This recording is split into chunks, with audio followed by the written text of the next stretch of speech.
Derivatives trading involves substantial risk of loss and is not suitable for all investors. Past performance is not necessarily indicative of future results. So stressful when the world's on fire. Good God. I can't look at this, guys. Like, my strategy is you buy it and you hope that you got a good spot. Yeah, but we all think you're crazy. You don't fight this. No way. The markets are freaking out and you don't think that anything is wrong? Come back tomorrow and I'll lose it all. Should be fun. Good morning, everybody. Hey, I am like bright and early. You know what it was? Is I had a good workout yesterday. Oh my gosh, I shouldn't be that loud. I'm sorry. I probably just destroyed your ears there, huh? All right, so today we have New York Fed manufacturing number, not a super big number, but you know, it's like all we got today. And then we also have some Fed speakers. So we got Daly at 8:20. We got 6-month and 3-month bill auctions, Barr speaking at about 1 o'clock. 52-week bill auction. Trump signing some executive orders today. So, I would not sleep on those Fed speakers. Fed speakers could be pretty important this week. But for now, it's probably going to be a relatively quiet session. I guess another flow we have to consider is people coming back from the holiday. Let's come and look at the charts, see where we're at. Okay, so got some rollover notifications.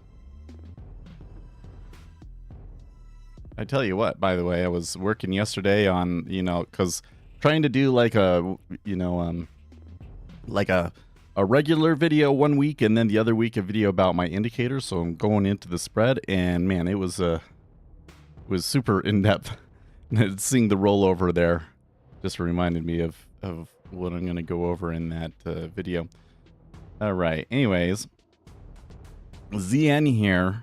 They continue the decline after that big retail sales miss on Friday. Well, I would really like to see treasuries up, but I don't know. And the spread not really going much of anywhere, which is kind of interesting. Maybe a little bit flatter, actually. S&P 500. Not much of a change there either. Slight upside tilt to it. Oil's still looking relatively volatile. I don't know. I mean, I guess that's normal for oil, but there's big moves every day. Gold and silver starting to recover a little bit. Well, silver not so much, but gold definitely. Copper heading down. So going the opposite of the other metals. That's curious. I'm a little concerned about what's going on in China. That we might want to look into that. Japanese yen doing okay. The dollar 106.85. Bitcoin. Well, Bitcoin not doing much of anything but slight little jump here this morning.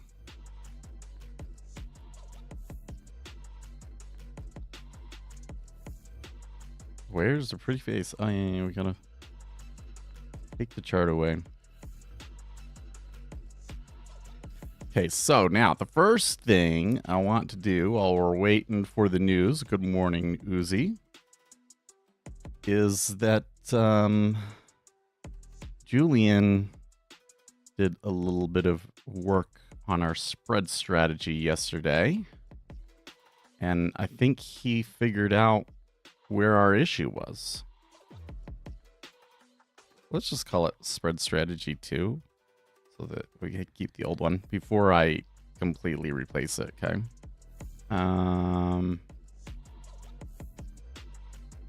Got to see if it's the right place. Spin custom strategies. There we go.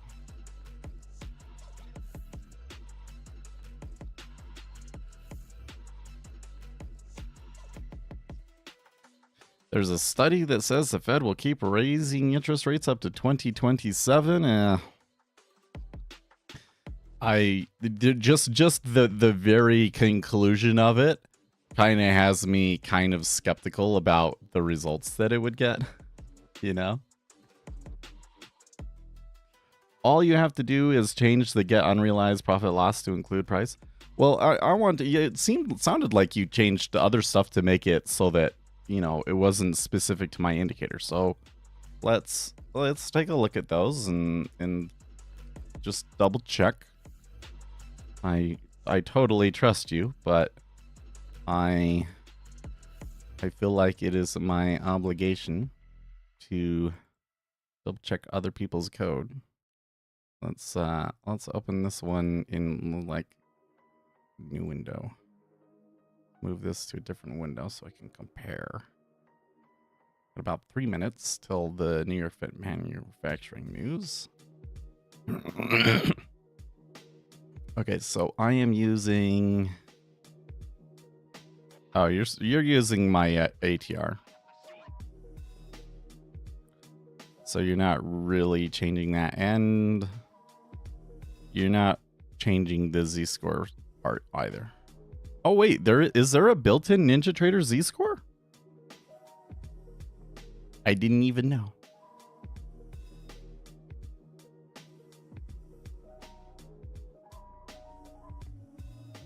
Now, where's that coming from?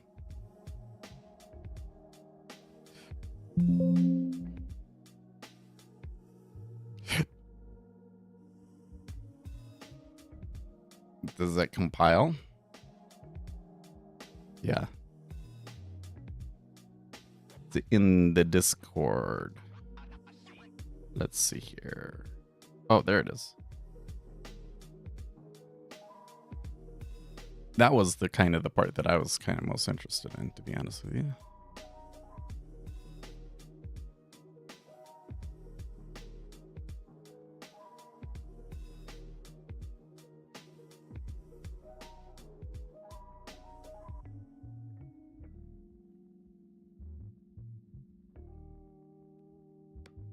Oh, I see. You changed it just to use the old multi-SPR.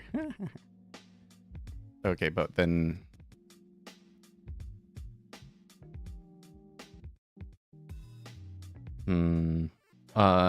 New Squawk telling me that the I don't know if it was the administration, that they're merely floating the idea of an election in Ukraine. Just floating the idea. Okay.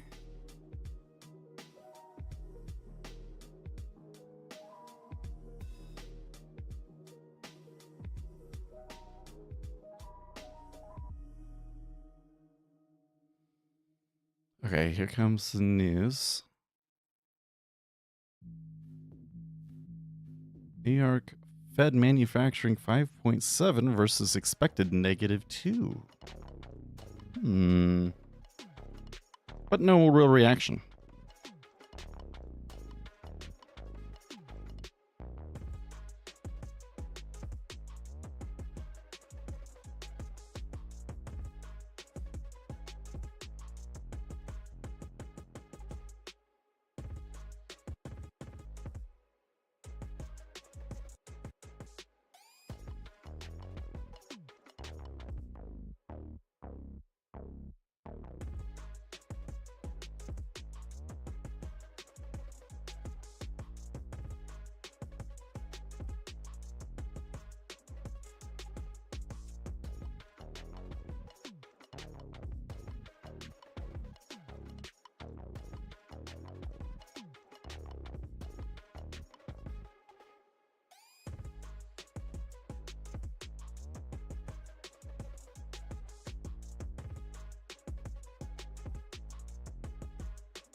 Oh, I see. You pass it, ticks, closes. I like it.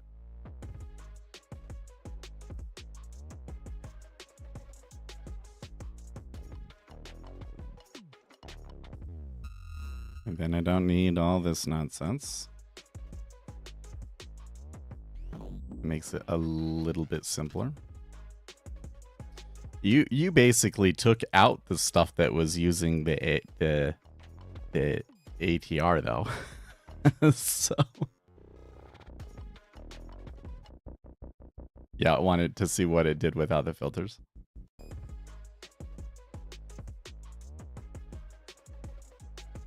Now you're also have this stop out bar. What's that about? Where is that coming from?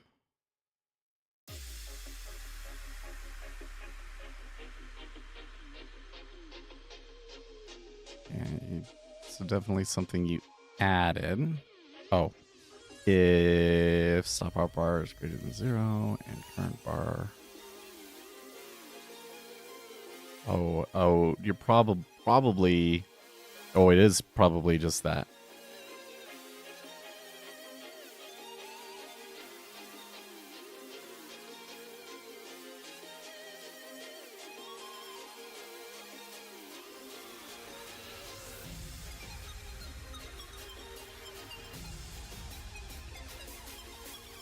I don't see where you set the stop out bar though.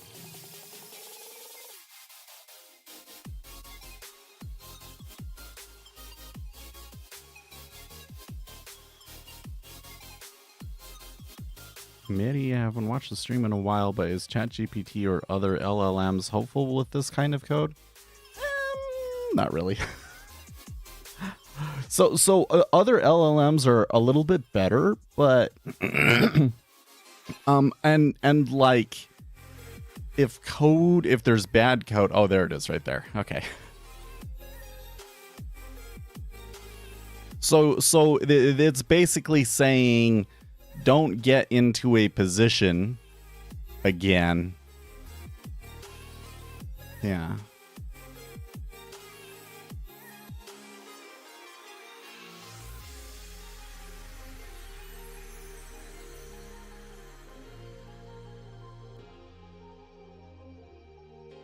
So I think what we actually want to do here is use yours. And let's just kind of do this the right way. Well, it's not really the right way. I'll show you a little trick here. Ampersand, ampersand. Here's another one. Ampersand, ampersand, true.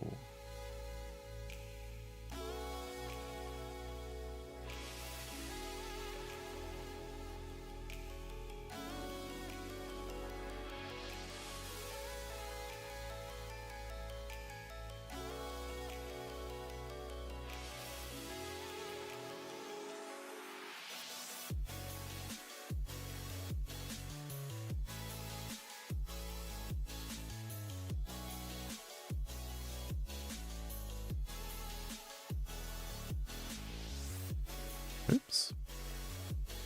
Added that twice.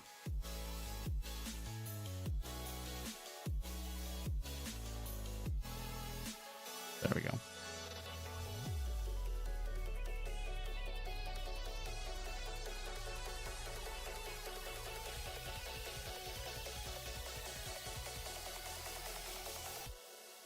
Because the whole you just stopped out, don't get into another trade for a little bit is a good idea. And that's exactly the way that I would have done it too.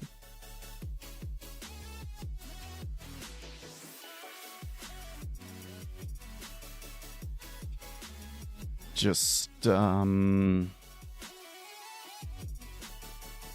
to change this part right here.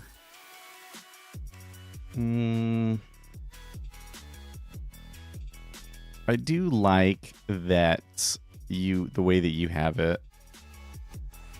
Okay, hold on. Close this, say no. Strategies. Move that one.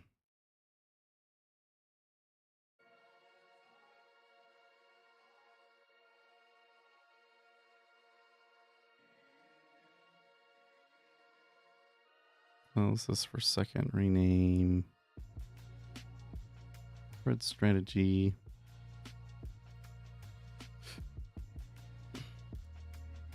Okay. Change the name there. Okay. And then here for this, we're just going to say ATR range.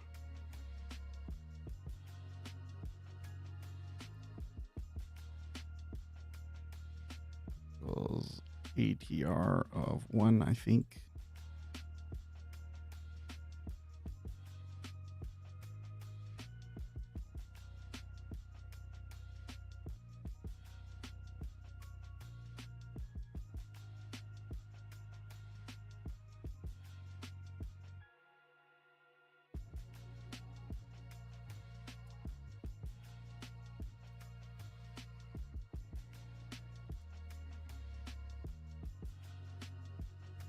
Oh, right.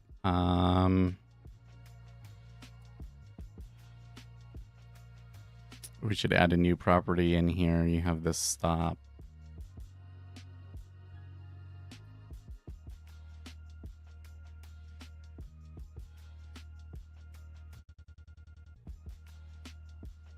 Max vol ticks.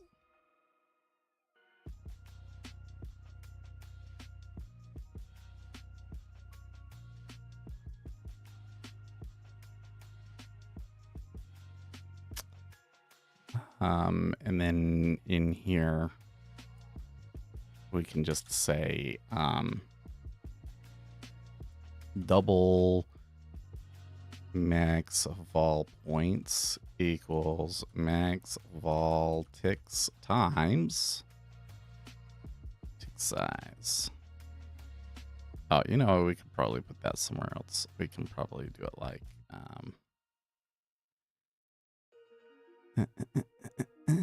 where was it?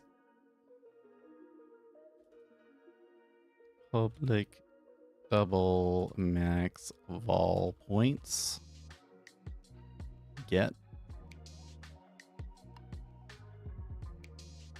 Return. Max vol ticks times tick size. Yep.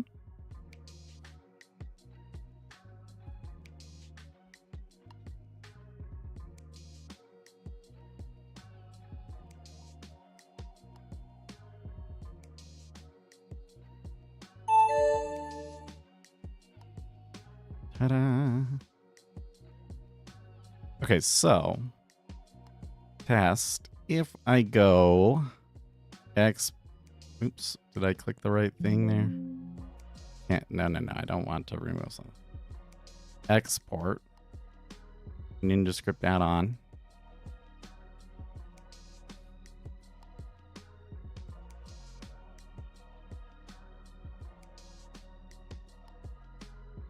Spread strategy. And if I export that, oh wait, we'll just call it. Oh, I don't have it over here. I name it spread strategy over here.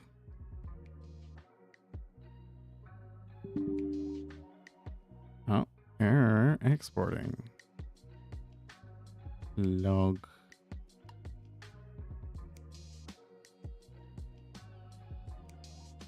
Type or namespace SPS log level. Oh.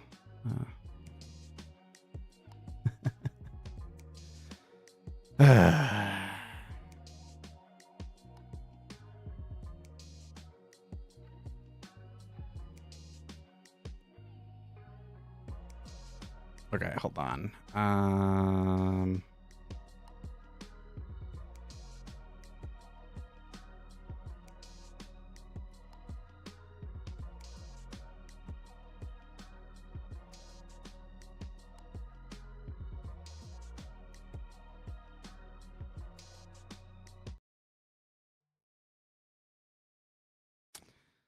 That would be me forgetting to turn off the Wi-Fi on my phone and my wife leaving and the Spotify switching over to my phone, this computer. There we go. Do you just end the ampersand true so your conditions all end with the ampersand? and it's easier to edit in the future. That's exactly why.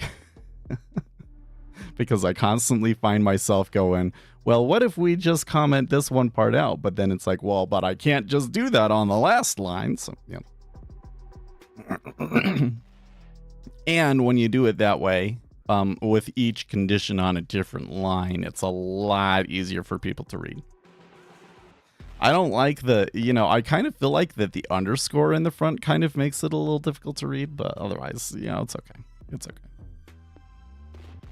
Okay, so base strategy here, what I'm going to do is, when I do this, do I put it in this? Yeah, I put it in the namespace. So we're going to make a new enum here. Public enum.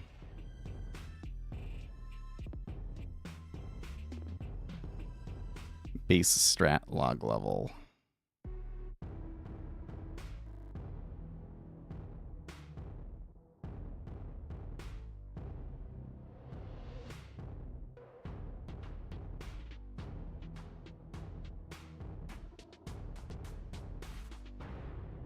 This is probably going to cause a bunch of compilation errors for me. Yeah.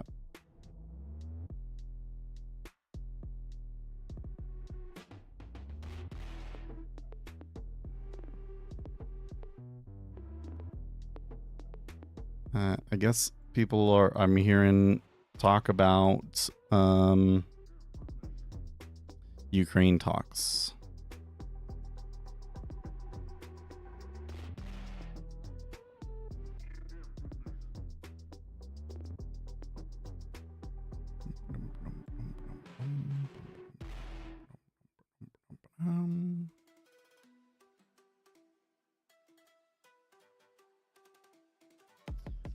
I knew when I made that was probably a mistake. I was like, I'll fix it later. Shame on me for being lazy.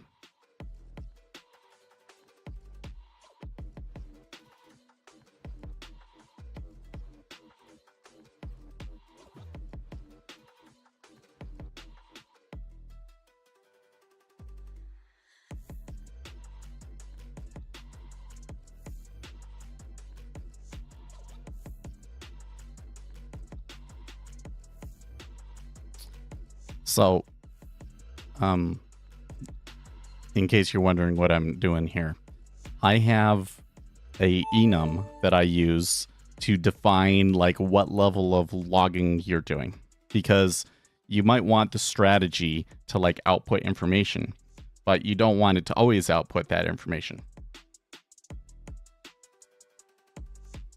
When I'm debugging, I want it to print out all of this stuff, but when I'm normally running a strategy, I don't want it to print out all that stuff, right?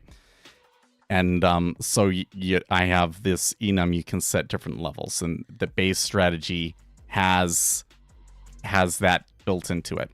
And before, I was using the enum that I've built into my indicator suite, but I gave the base strategy its own. So let's try that test again. Control Center, Tools, Export, NinjaScript add-on, add, strategies, spread strategy. Okay, export.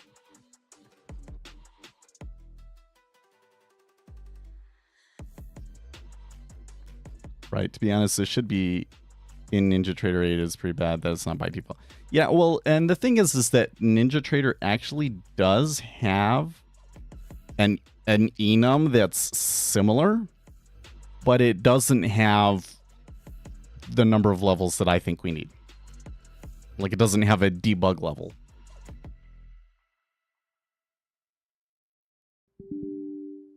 Okay, still an issue. Let's see here.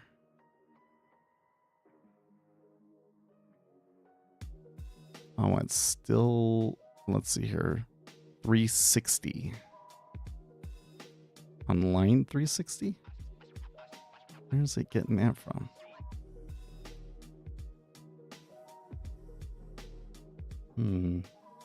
What if, so, and when I come in here,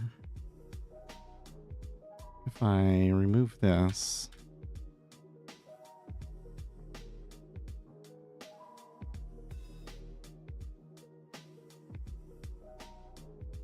oh, you do still need my indicators because you need spread. But we could probably use free spread.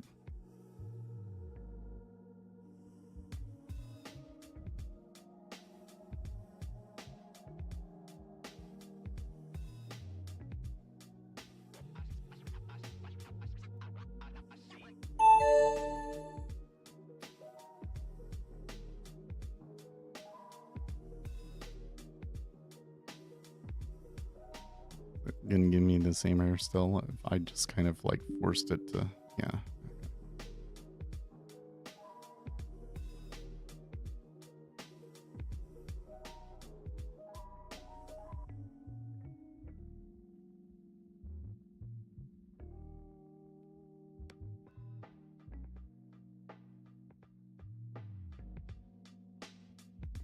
Oh, it's saying the issue is in spread.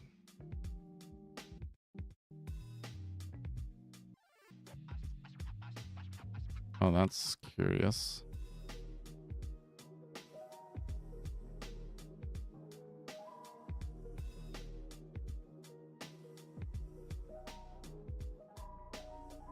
Why would that be? 360.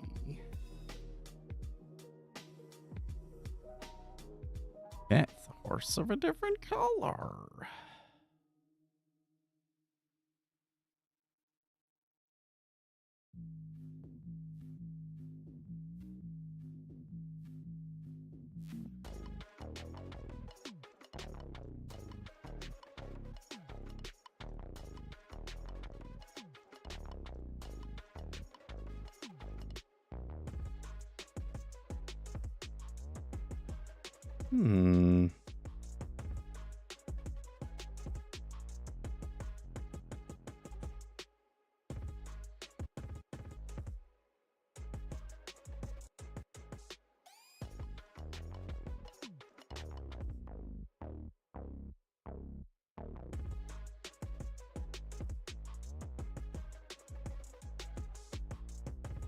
Did you change it to... Oh, was it not extending from base? Well, no, I don't think it's that.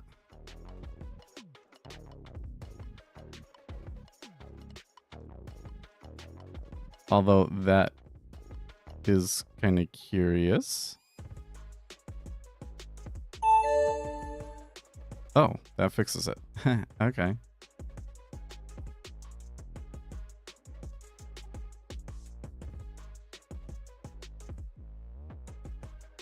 But see, it was looking for SPS log level. And I'm like, you see, it's actually complaining about my spread indicator. Why would that cause an error over there? That's a little bit weird.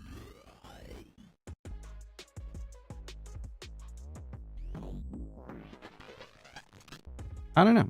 Whatever. Doesn't matter. We fix it. Okay, but then that puts us onto something else, which is we need to actually use speculator set free and use spread free. And spread free, I think, takes different, yeah. No? Indicators, speculator set free. Spread free. Oh, SPSF. Okay. SPSF, spread free. Yep, and then that's the error that I was expecting. SPSF, spread free.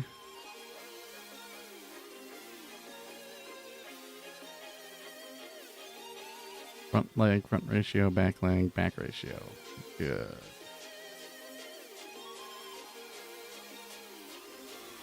You don't need all this other junk. So that probably helps a little bit. What's your position on ZB? I don't have a position right now on anything. Oh, by the way, I need to reload the data on ZN again.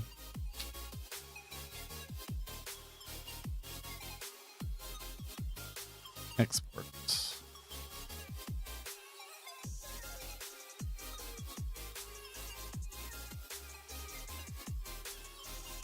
Okay. This is what we're looking for. This is what we want. Following files will be included: base, strategy, spread free, and Z-score. Good. Well, I'll say yes and export it for now, but, you know, obviously probably still some more debugging, right?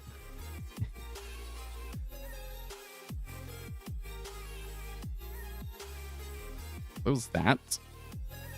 Minimize that.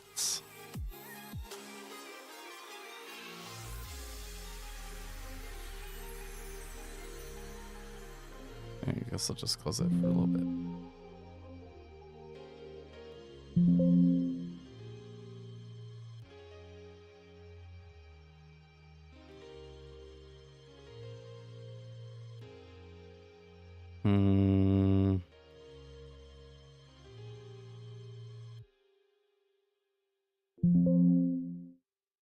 Well, that's interesting. Something's wrong with the NinjaTrader control center.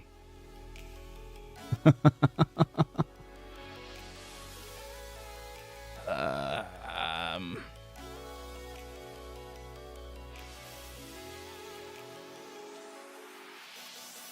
a little bit concerned that the treasuries will continue their downward slide, but it's probably going to be a real slow one. All right, let's put her out of her misery.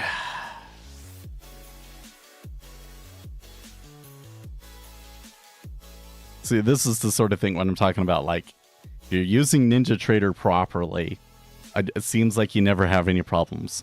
But, like, if I'm trying to do active development while the market is still running, you get weird crashes that don't make any sense.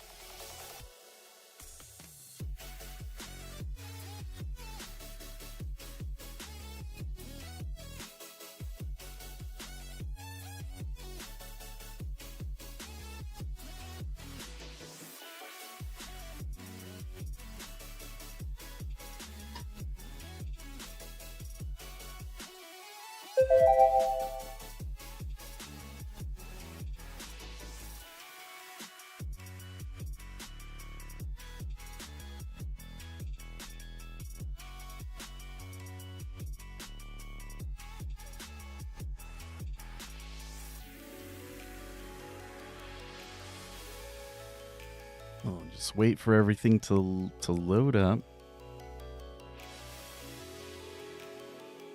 Oh dear, it looks like Reddit has picked up on the story about that Ashley St. Clair claims that she had a child with Elon Musk. And oh, I'm probably never going to hear the end of that one. I can lay a witness visiting live streams to the fact that Ninja has more issues than any other platform. I don't know, man, comrade. It was so, like, in terms of it, like, straight up crashing, maybe, but, like, I've never seen another platform where people are really using custom indicators like that, you know? Like, yeah, there's Sierra charts, but there's not that big of an ecosystem in Sierra charts. Because it's so hard to program indicators like that in C++. Yeah, it's doing the same thing. Hold on. There's like something about ZN here that it, like, some of the instruments, it's not pulling all of the data into replay. Define Musk's latest moves. I don't know. I've always kind of been like, so I think that if Elon Musk was like here in person, that we would probably get along. It kind of seems like has a lot of similarities to myself, but he also seems to have gone down this different path on the politics of it, which is like, I'm the richest man in the world.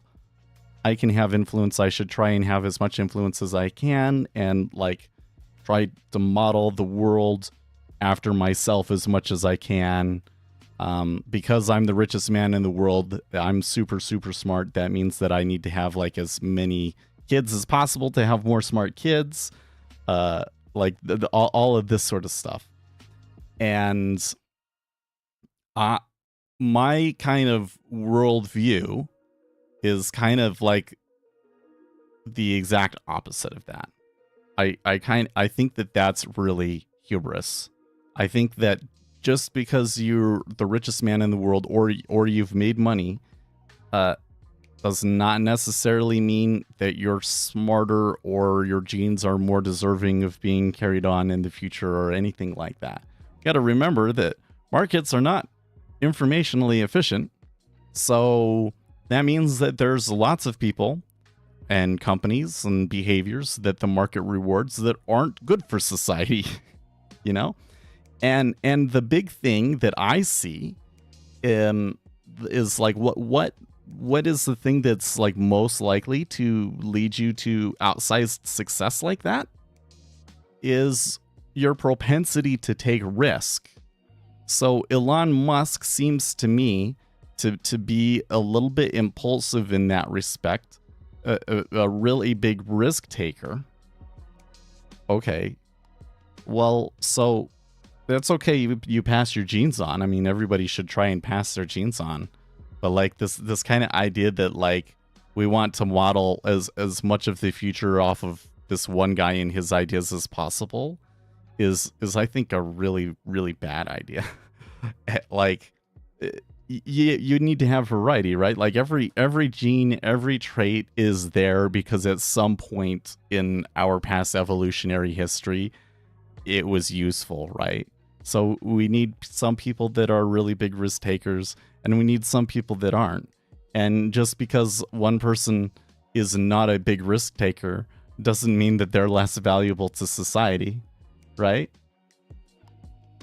So that's where I think from like my worldview in general is kind of different from Elon Musk. If I was the richest man in the world, I would certainly try and have influence on topics that I cared about, but I would try to be very narrowly focused about it, only investing into things that were important to me.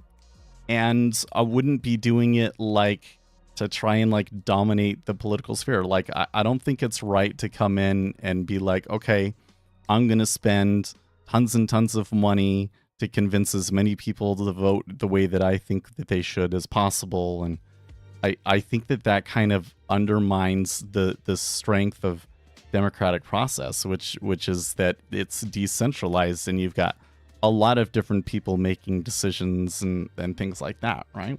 So, yeah. Now, when it comes to the whole Doge thing, that's kind of a different thing. Because, like, listen, I mean, I have thoughts about his worldview and things like that. But like I said, if he was here, we would probably get along. And I don't really know him. I don't really know. He's not a real person as far as I'm concerned. You gotta understand that these people that are in public, they're not real people.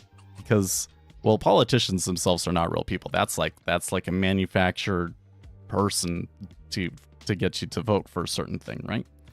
But, you know, these public people, the idea of them that we have in our head is not necessarily them, right? Okay, so put that aside. What is he doing with Doge and all of that, right? Well, it really looks to me like they are uncovering a substantial amount of grift and waste and fraud in the federal government.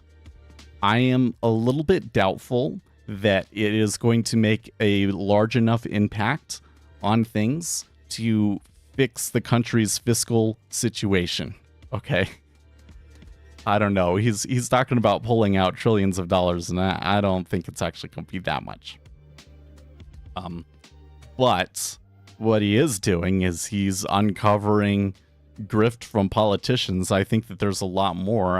I think by the end of this, you probably will see politicians and people prosecuted. And generally speaking, there's this kind of battle going on in the courts over it. And I think that Elon Musk and the Trump administration are just going to win all of those, and probably fairly quickly. And all of this screaming and wailing about it is, just going to fall flat. And meanwhile, what's happening is the American public is seeing it happen, understands what's going on, and are just turning more and more away from Democrats and all of the people that are insisting that these things are necessary, right? I saw this thing the other day. Somebody called it the killing puppies strategy. That it's like, okay, well, we have this government program, and you can totally defund this government program, but just realize that if you do kill this government program, you'll be killing puppies, because there are puppies that are very, very dependent on this government aid, and they won't be able to live anymore if you cut this aid, right? Like, that's the kind of the argument that they're making. And there's been polling on this now, and the American public really likes what he's doing by a very wide margin, especially among moderates.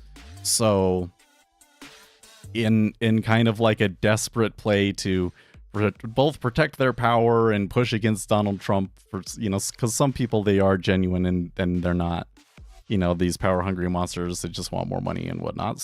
Most Democrats are, genuine people, and they're just pushing against it because they don't like Elon Musk and they don't like Donald Trump. But it looks like it's falling flat, and it's actually pushing the electorate even further away from Democrats. So I'm interested to see how it all turns out, because it also kind of seems to me like there's chinks in the armor of Tesla now. Whereas before it was like you could try and go against this behemoth, but I wouldn't try shorting it because it always ends up badly, and all of this sort of stuff. But now enough people in the US have kind of turned against it, and enough of those people were kind of like the core audience that wanted electric vehicles too, that insiders are kind of shifting a little bit. Like, the Tesla stock price is not as strong as it was. So I also kind of wonder where Elon Musk ends at the end of all of this. I'm not so sure that when all is said and done, that he will still be the richest man in the world. But we'll see. On Mars, I guess. Well, I think one really likely scenario is that the Tesla stock price comes down to an actual reasonable valuation. Musk is no longer necessarily the richest man in the world. And in order to continue to grow and to do all of the things that he wants to do, that he has to make his other companies public. Like having SpaceX become a public company. I tell you what, though, I don't know if SpaceX would do very well as a public company, because their whole thing is, they take risks. If there's anything you can learn about Elon Musk, it's about taking risk, man. He took really, really big risks to get to where he is today.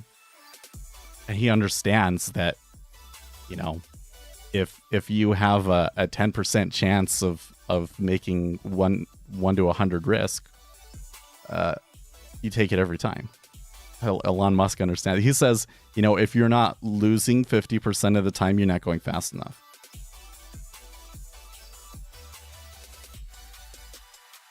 Okay. I think that, well, maybe not. Oh, do I not? have it on this one? Hold on. I guess I just haven't put it on. And let me double check. No errors over here. Control center. Oh, does want to roll forward a couple of things. It's that.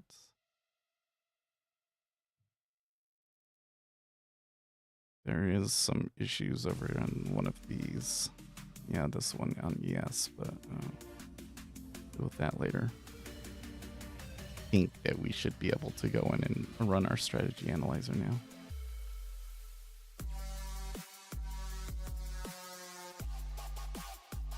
He has strong beliefs as well. Well, but I don't know if he actually does. Like, that's the thing that's kind of weird about it, is that it seems to me that in the beginning he was kind of like most Americans, not really overtly political, and then because of all of the politics as of late, he kind of got pulled into being political to some extent.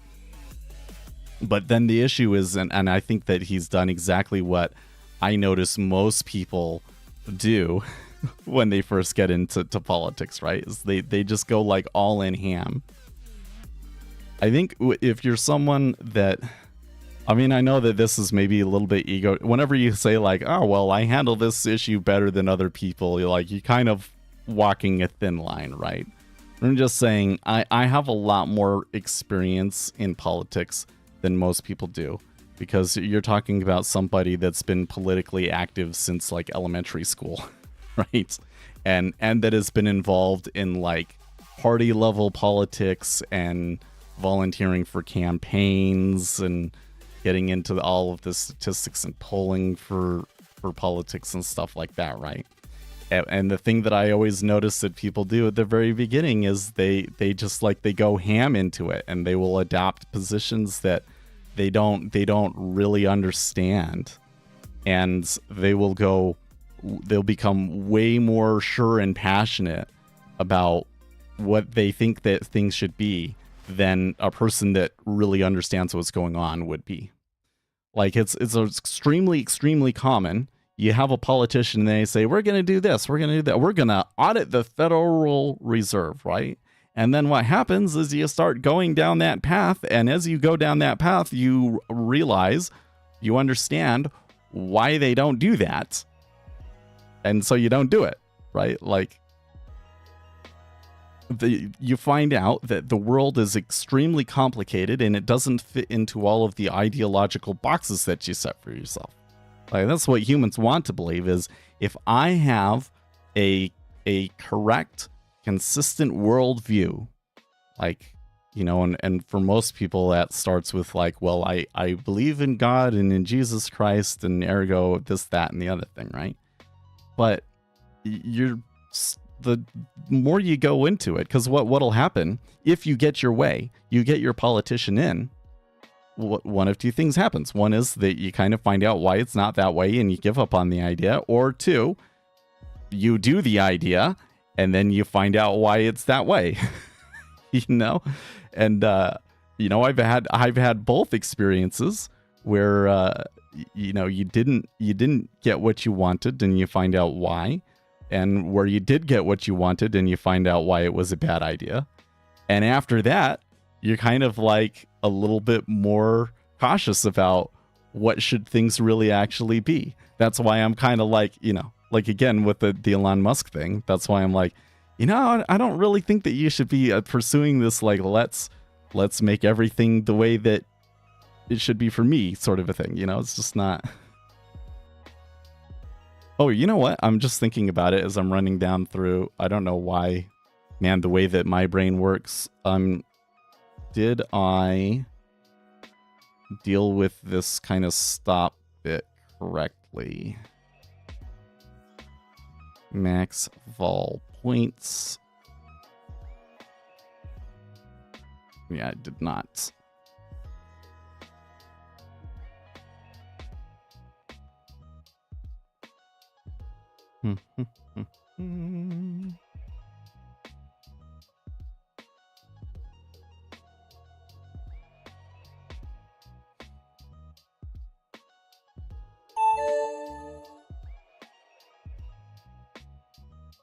Oh, and one more thing.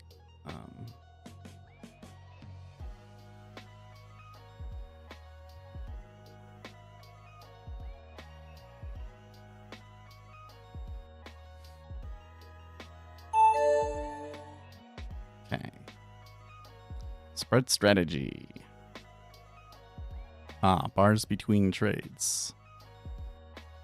Oh, max fall points shouldn't show up as a ninja script property, did it? Yeah, well, it puts it in there even though it's not a property. That's interesting. Okay, whatever. Snap target ratio 1. Oh, this has to change too. Because it's the spread free. ZN 0325. ZB 0325. Okay. Put it on ZN. 1 minute bars, I guess. Go to 2024. Will not include commissions yet. Run it. Okay. Okay, and it gives me a win rate closer to what I would expect, and it gives me an average winning trade closer to what I would expect. Very interesting. Oh, I didn't have save history on. Durr.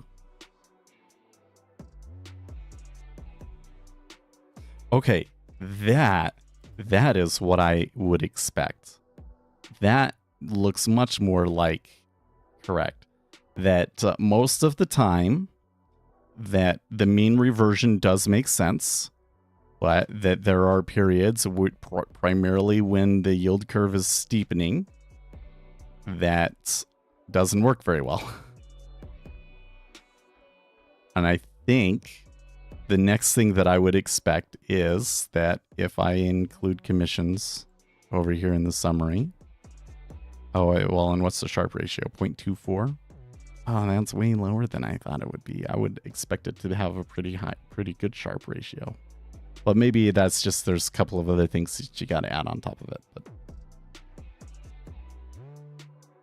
yeah, and then once you add commissions, no edge. Still, that's pretty good. Now, the other thing, though, was that, like, on the stop and the target, like, 4 is really aggressive, is actually really aggressive. So now that it's kind of doing, because I set that on purpose to be like, you know, because that was easier for me to see like what was actually going on. Now I can set it to 2. Now when I set it to 2, that's kind of like the results are going to be a little bit less realistic. But let's see if that helps. That does help a lot. Wow. Wow, it takes the Sharpe ratio up to 0.82. Well, again, that's probably not the most accurate results, but damn, that's not bad. There's still that period where it don't work very well.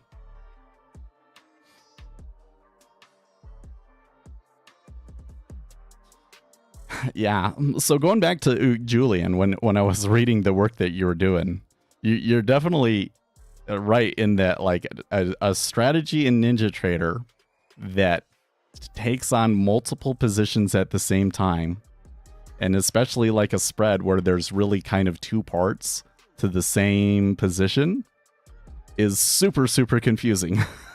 It's super, super confusing.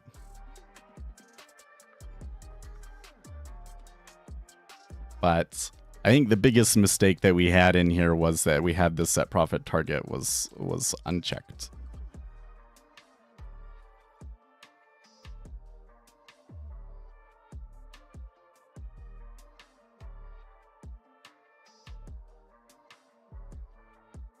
I'm not perplexed that there is no edge.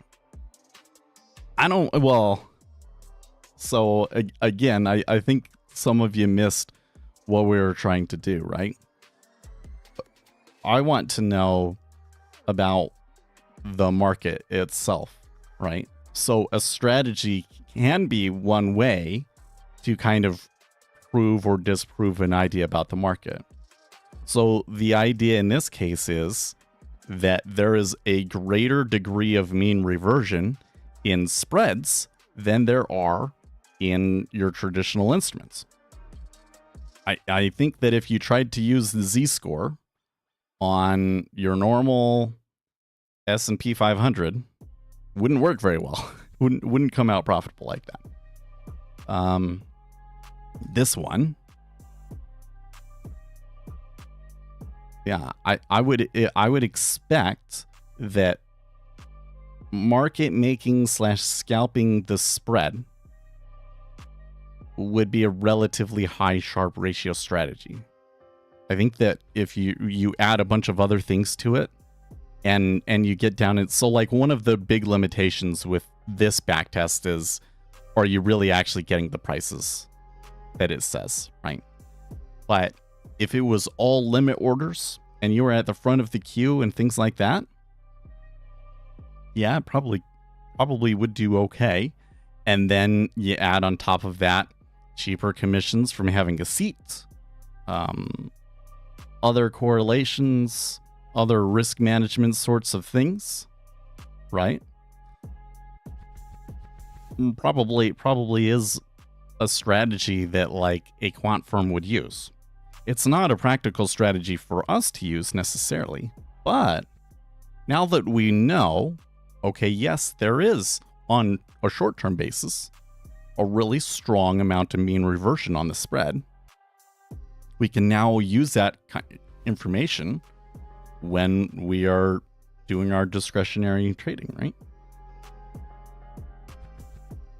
He said order book is empirical evidence that code that book. Well, yeah, we have. We've already done that actually. And we are kind of to like, we have enough data, I think. So that brings me to the next project, actually. Unless you guys have some other thing about the way that this spread bit is working that we want to address. That's a pretty good distribution on adverse excursion. Oh, that's very interesting. So normally you get like this sort of a skewed thing that flies out like that, right?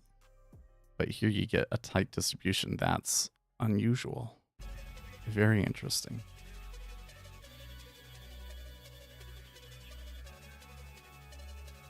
Now the entry and entry efficiency could be a lot better.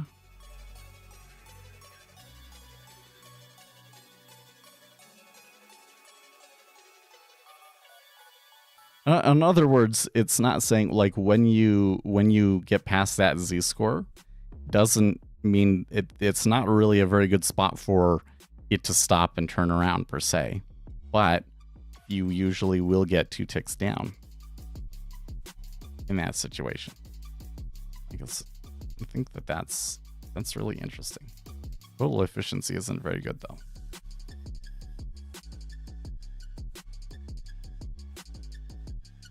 There are a few trades in there that are too big. So, you know what? If we were to take this and to go like change it to like, well, can I do it this way? High fill resolution, 1 second bars.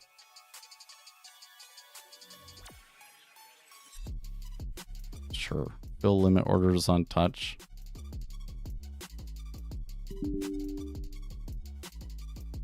Oh, it's not available for multi-series strategies. Otherwise, I would kind of think that if we had the better granularity, that a lot of those really big losers and the big winners would come out. But that would probably even make the Sharpe ratio even better.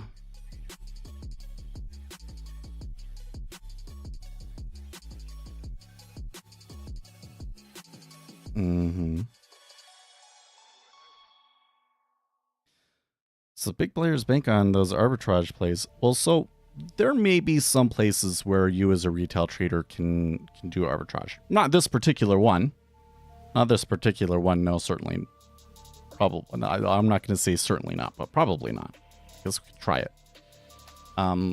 But again, the objective here is to understand something about the market, right? You might not be able to make money off of that arbitrage, but I certainly wouldn't trade against it. So it's just a little thing that we can incorporate into our understanding of it and our understanding of flows. Like if I'm getting a little bit of a change in the, like right now is probably a good spot, right? You see how the spread is moving around a little bit, but like what happened? It came back.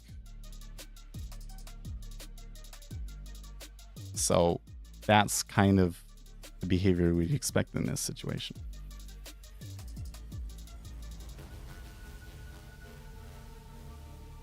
Who was behind the last two uptrend orders? I don't know. You know, I'm having... There are definitely a lot of bill auctions today, but I wouldn't necessarily expect bill auctions to have a ton of impact in the notes. So I don't think that we have a super good set of predictors of order flow today to take trades, unfortunately. And it might be like that this week. That's why, you know, I kind of pulled the programming out, right? Okay. Well, nobody brought up any other things that we want to do with that spread strategy. Oh, wait, why is it? Oh, that's just the, I deleted that one line, I think is what it was. Oh, and he added the chart the indicator score. Yeah, that's very good.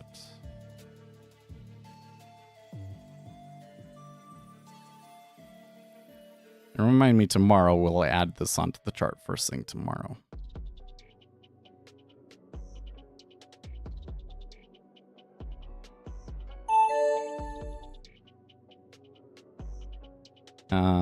Oh yeah, there's a couple of things that we got to change.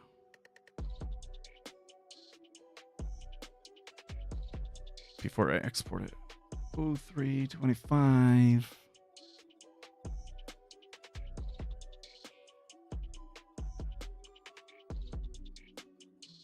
Leg 1.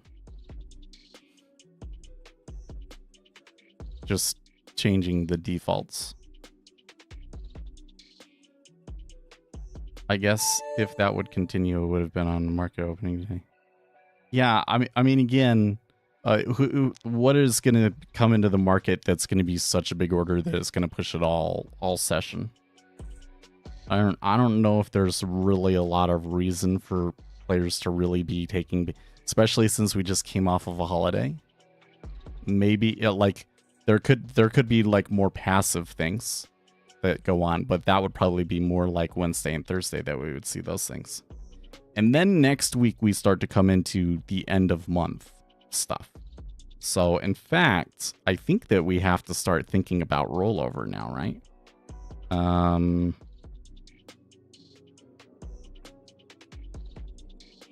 Like I think that the rollover in treasuries is like the 26th.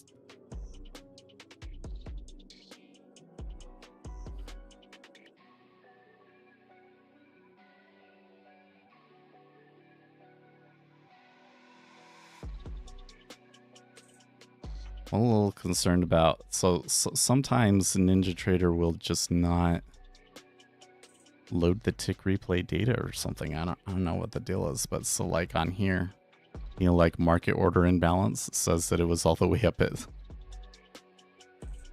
yeah, that shouldn't be happening. That's bad data on that right there. So I'm worried that when I try and run our back test here on January, February, that the data is not going to be good enough. Okay.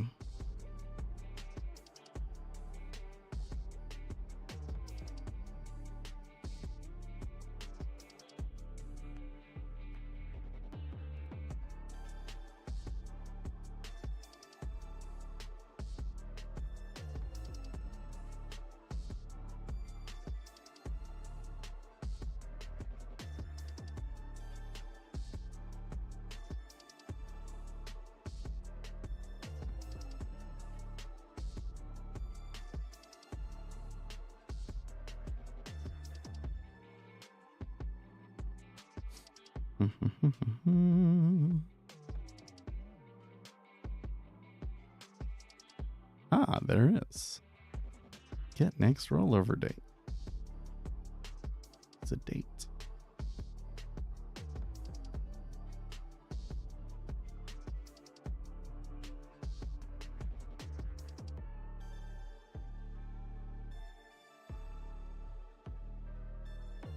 So can I just say time of 0 minus get next rollover date?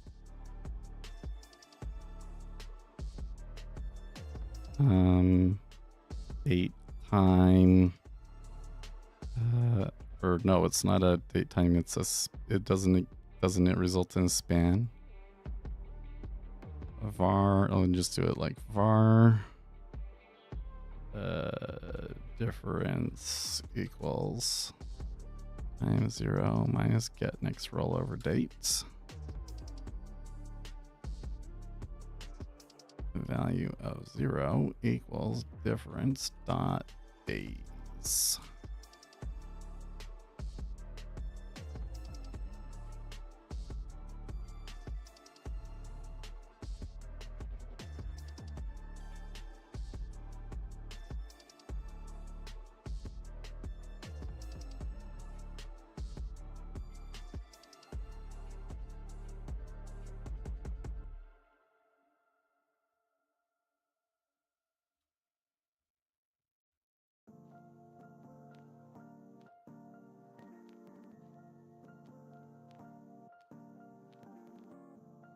Oh, takes arguments, huh?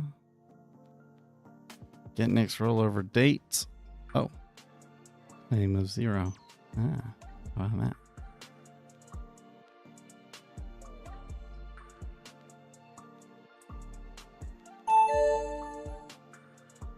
Okay. Chart. ZN.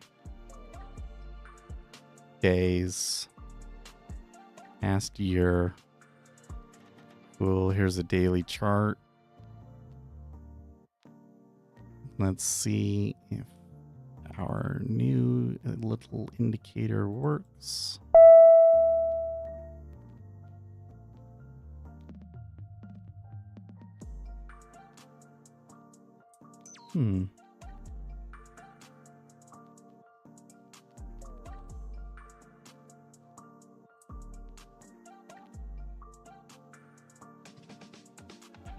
So there was some selling in the E-mini going into the open here, but then when I'm hearing the news squawk, all of the imbalances are in favor of buys. That's curious. Yes. Yes.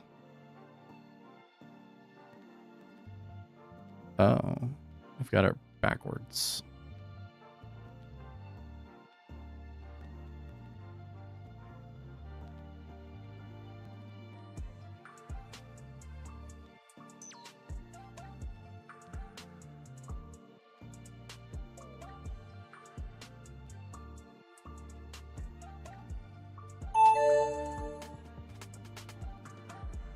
There we go. 0. 0. Cool.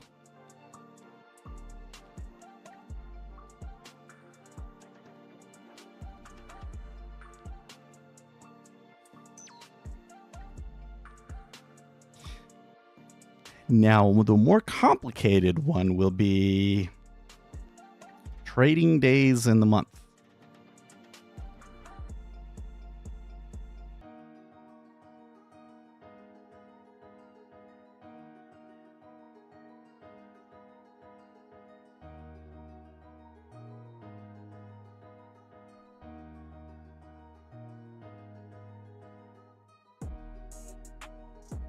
Like, I could use a session iterator to do it, but is that... I don't know if that actually makes sense.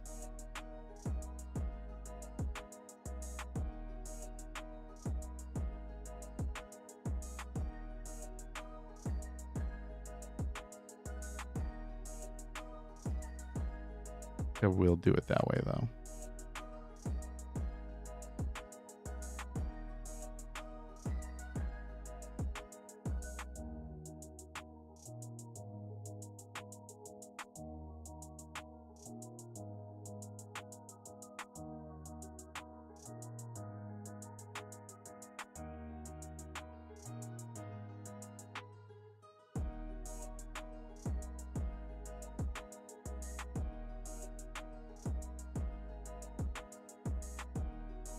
And I think it should be day of month.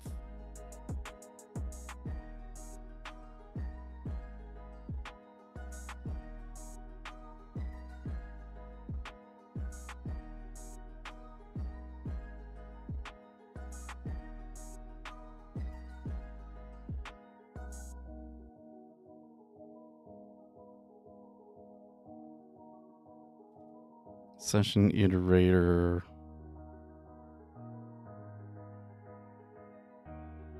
Instantiate the iterator.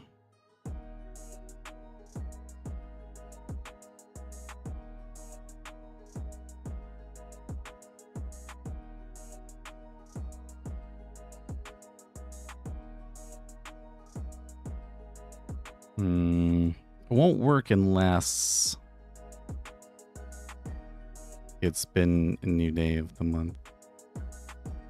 So that's interesting.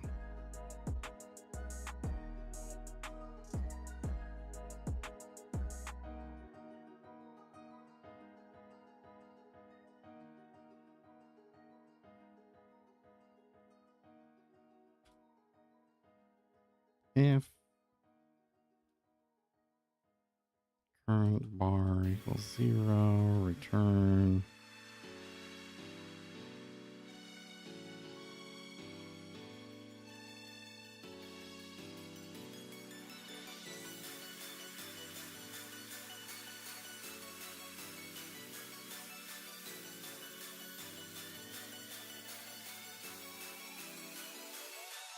Oh, that's right. I did this whole thing over here.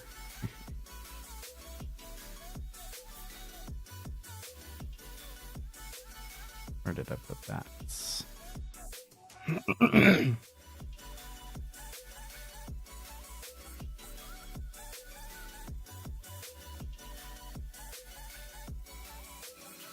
Yes, there we go.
I kind of need like a Zor here. I'll just do it this way.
Zero.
That looks correct to me. And wait, what does it do at the very beginning?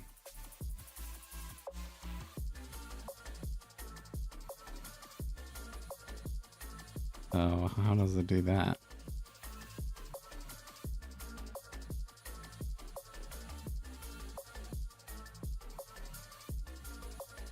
See, right there is when it should reset and should be setting. Oh, that's kind of curious. Why does it do that? Well, that's where the other one starts too.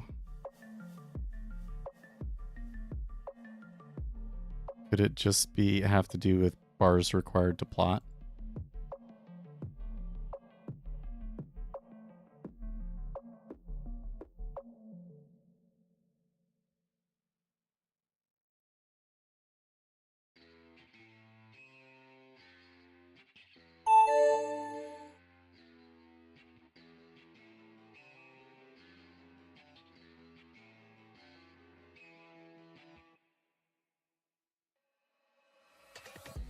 No.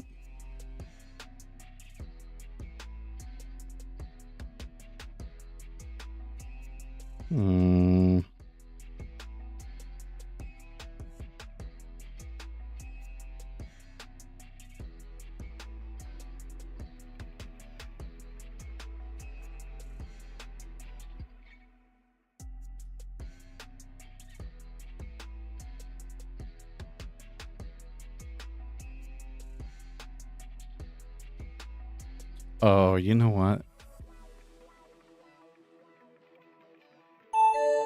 I've done this before. I know.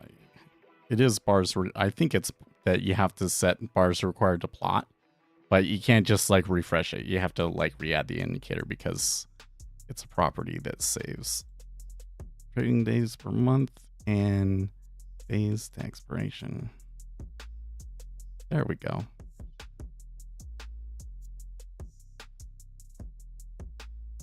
There we go. And it reads 0 up until the first of the month.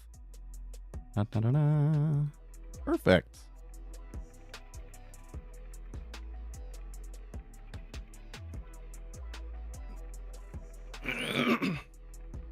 So now for our market order imbalance algo, we can put a filter on there and we can say, days to expiration must be greater than, and I don't know what it should be set to. I think at least 15 though. At least the last 2 weeks. So we're kind of, which by the way, no, we're kind of in an area where, according to our theory at least, that you kind of want to fade order flow signals. Kind of want to fade the market orders rather.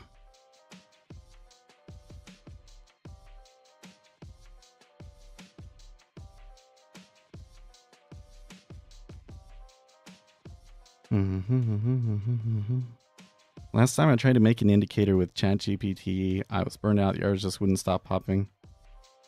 Yeah, well, and it's not just that you need the programming background, but you need the background in that particular platform. But the other issue is that ChatGPT is not particularly good with code.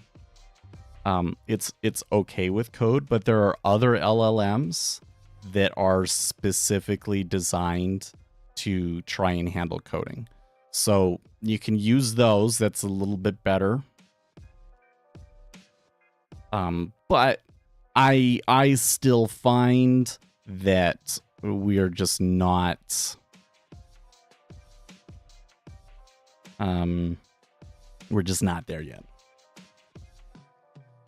Okay, so I'm just realizing now that days to expiration isn't good enough.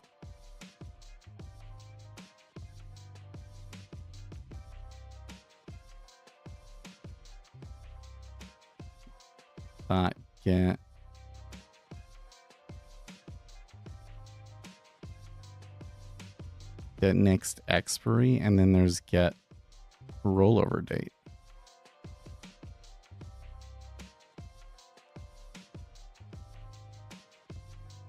Because,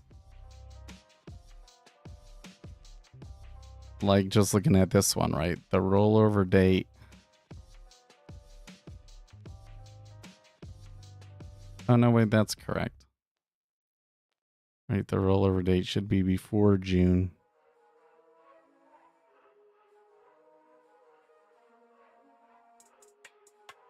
Yeah. Okay, never mind, we're okay. Okay.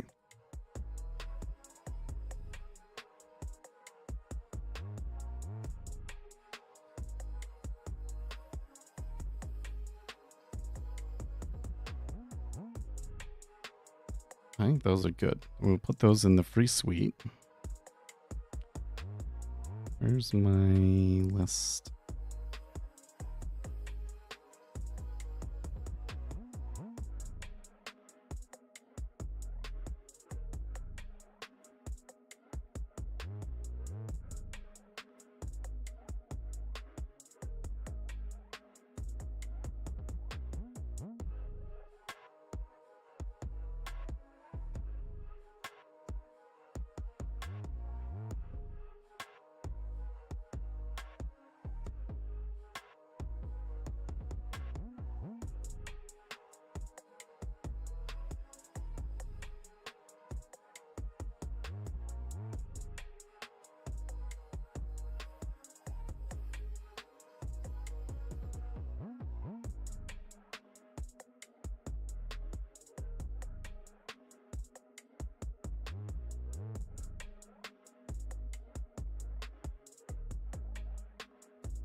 Okay, so I want to do a little bit of work here on what we're going to do for platform. Would like to make my own platform. I think it's something super, super far in the future. I think that it could be a several $1 million a year business, but it would have very high startup costs, especially with software, and there's all these accounting changes and stuff. And I went down this rabbit hole the other day that like they've changed the way that you can put down development costs on things. So you basically you can't like count it as an expense that carries over multiple years and things like that. So, and it really kills the like the development model for a lot of things. And it may be killing a lot of like software startups. So hopefully they kind of expected Congress to change it and they haven't done it yet. So hopefully Congress changes it. But that's another thing that I'm kind of running into that would make it a little bit difficult. But I kind of want to try and separate things out on what are some different tasks on it. Dang. Oops.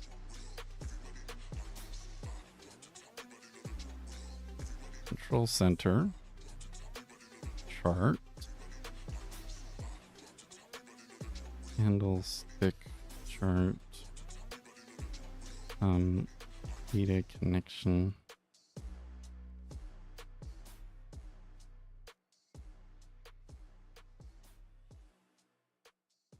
Chart time frames. Okay, so then I think that this should be like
those are my starting tasks for it.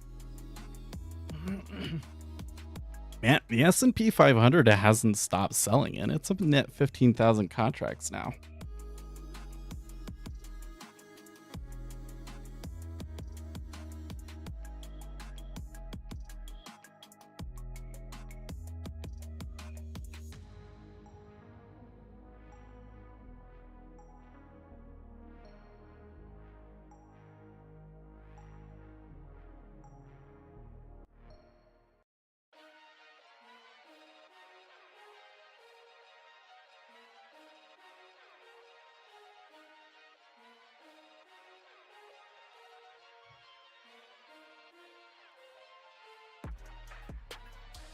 There is writing the inventory cost basis for Sierra charts is still on there. I don't know if I actually want to do that or not. I was all like gung-ho, like, oh, we can do that this week, and then I kind of like,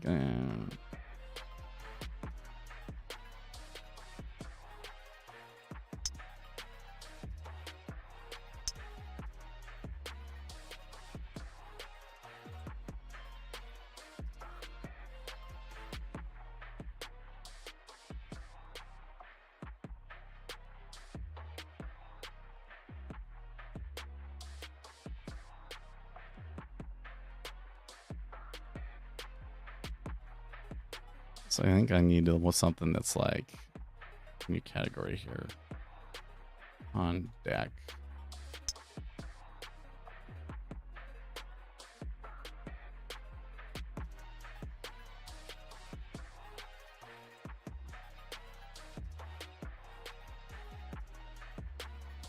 Oh, I did this one.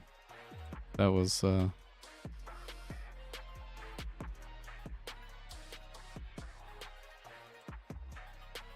that was Chad's strategy.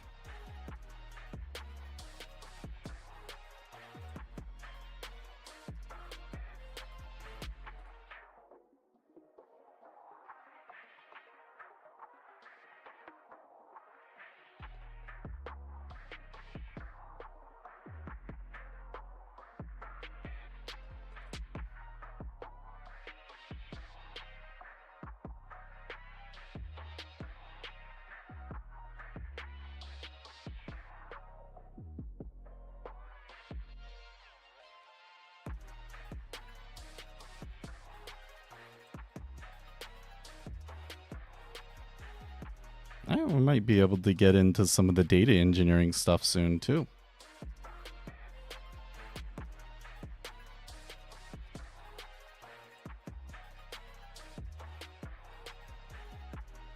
I should start embedding videos. I can do that after this next spread one.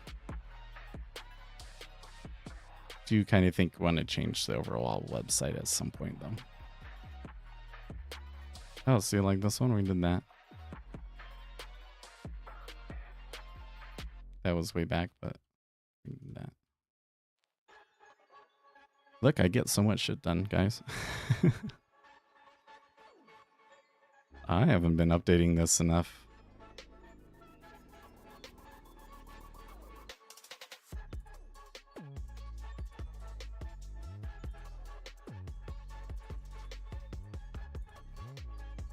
Did that too. Oh,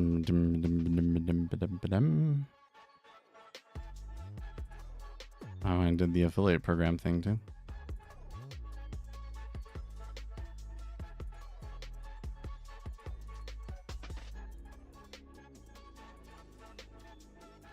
Which, as I was worried, it just kind of like, we don't mess with.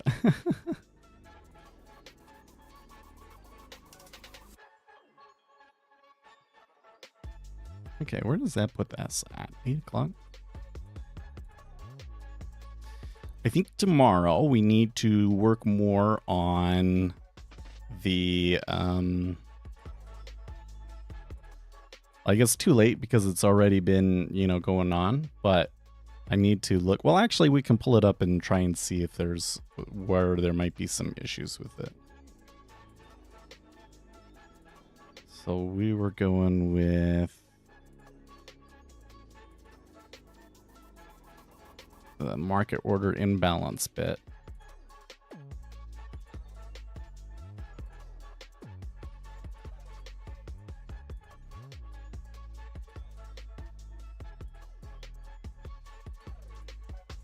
Oh, it's using the advanced base strategy.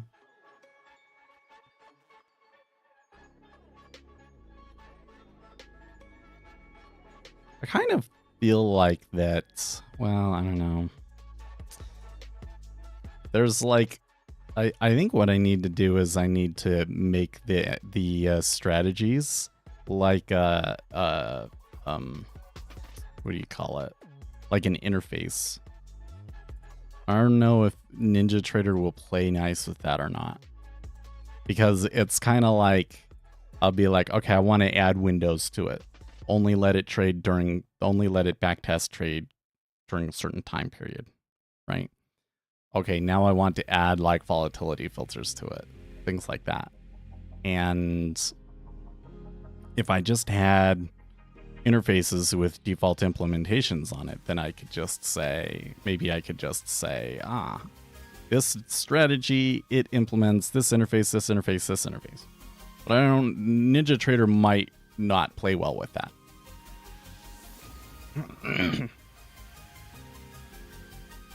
Otherwise, I'm kind of feeling like the base strategy bit that managing, are we within the trading window, would be something that should be in base strategy at least.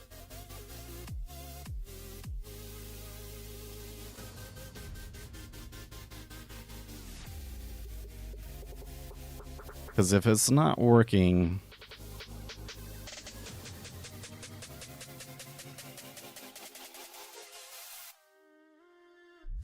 Oh, here it is right here. It is on there.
Hmm.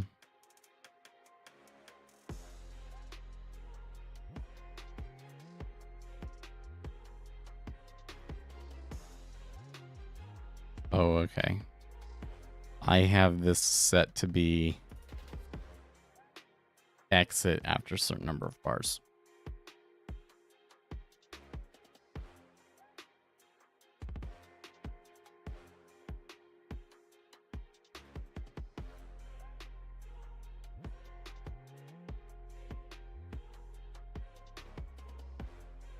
Enabled.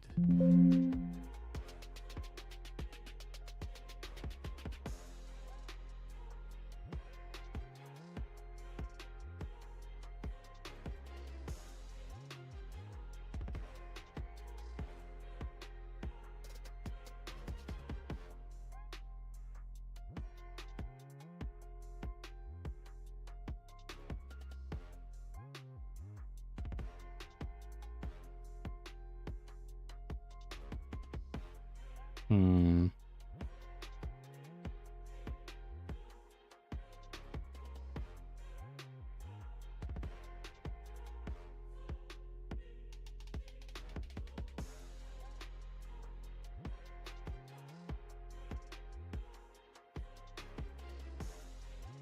So I think that that's wrong.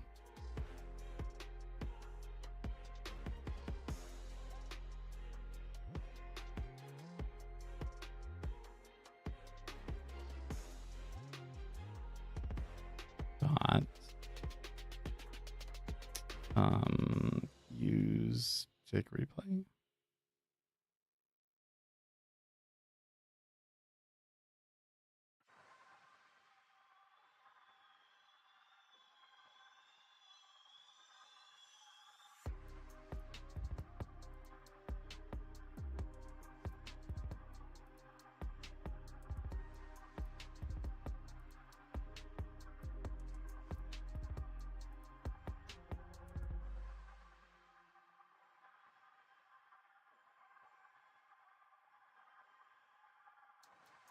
Hmm.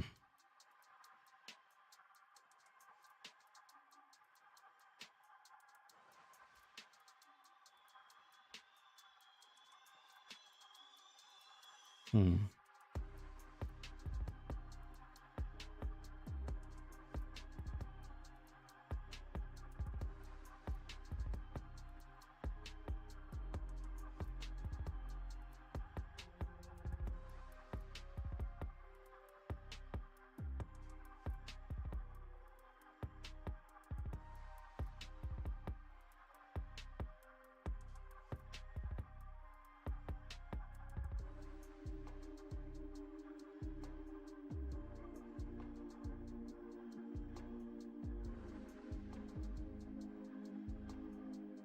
Oh, there we go.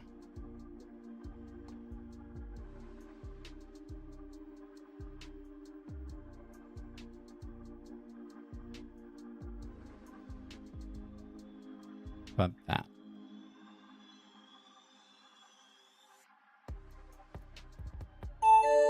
Now that happens in configure. So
it needs to use the tick replay bit.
So as for the strategy, it's calculating, huh?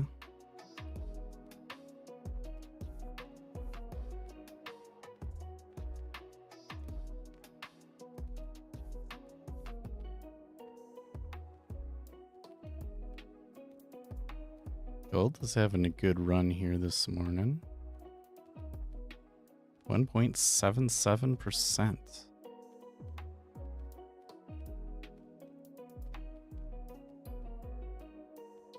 Still churning there.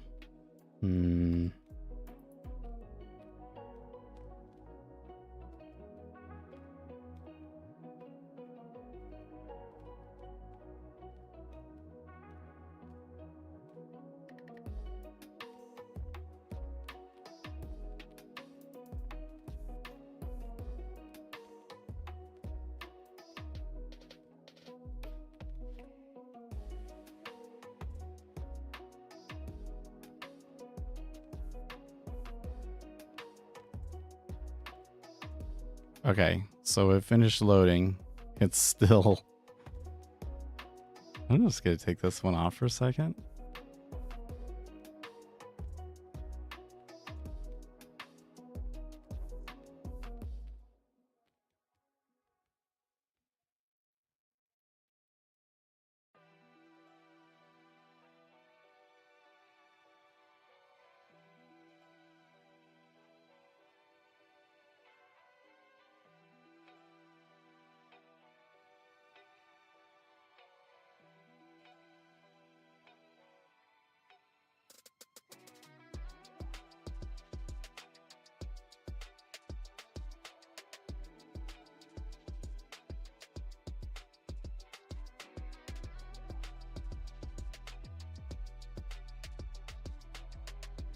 Well, this one's not doing it correctly either. I wonder if maybe a change that I've made has messed it up. This one works, but that's because it's gone further back. It's not doing tick replay either. So I think I have a bug. I think I have a bug in my indicator suite that's not in the latest version, the version that I've given you guys, but is in stuff that I've changed recently. It must be ignoring, you know.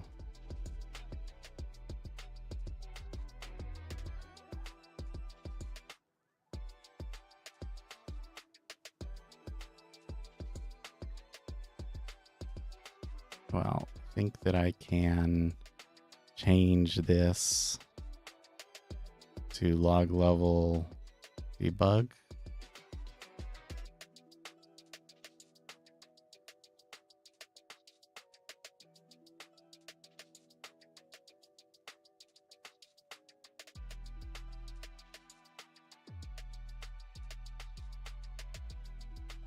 That's interesting.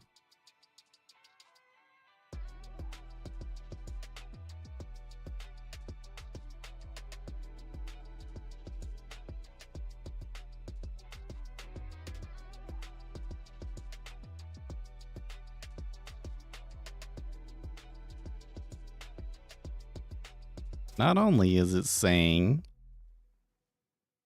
there's the data that's already there and I'm loading it,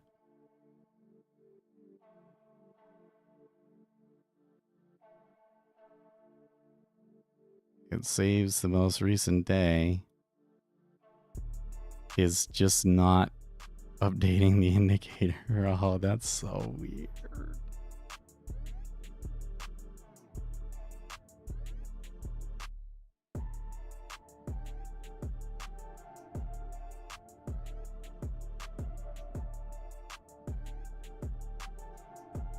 Is it?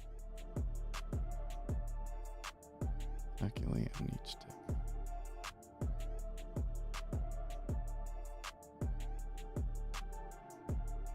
If I say on bar close, it should like complain, right? Yeah. Okay.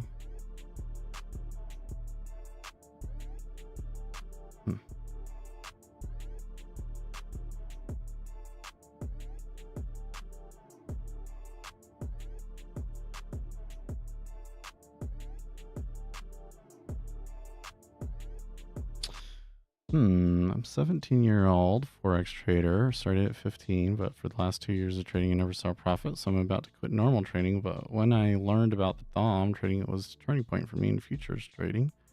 I don't trade alone, and I want to trade with a group. And my dream is to become an institutional trader. I'm an Indian. I want to just so when you say you are in India, like, does that mean you live in India, or are you like what they call a Native American? Which I don't think is I'm not a huge fan of the term necessarily, but I don't know what people want to be called. I was told that some people don't like being called Native American.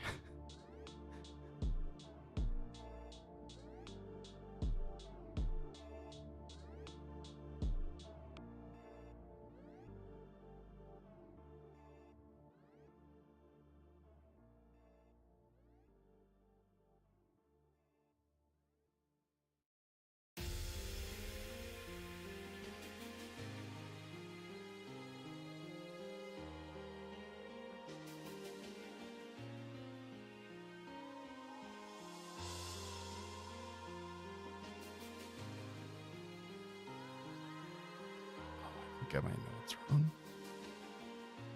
Nah, like is that?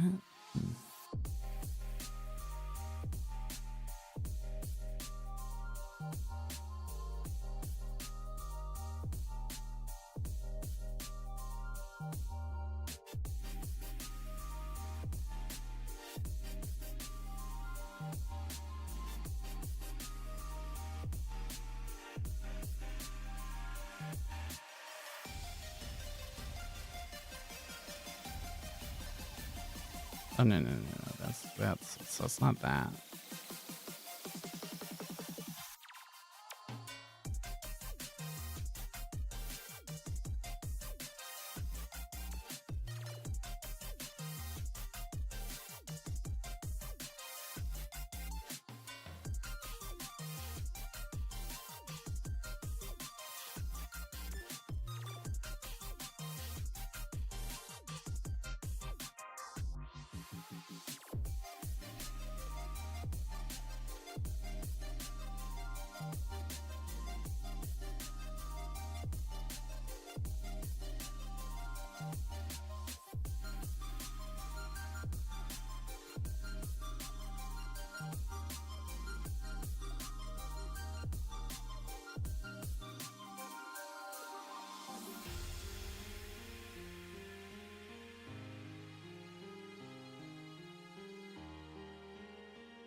Wait, what's the difference between them? One has the GUID in front of it.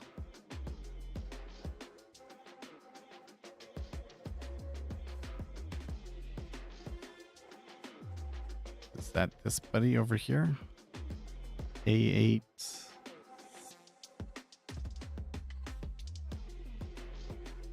Yes, it is. And it is using the GUID style.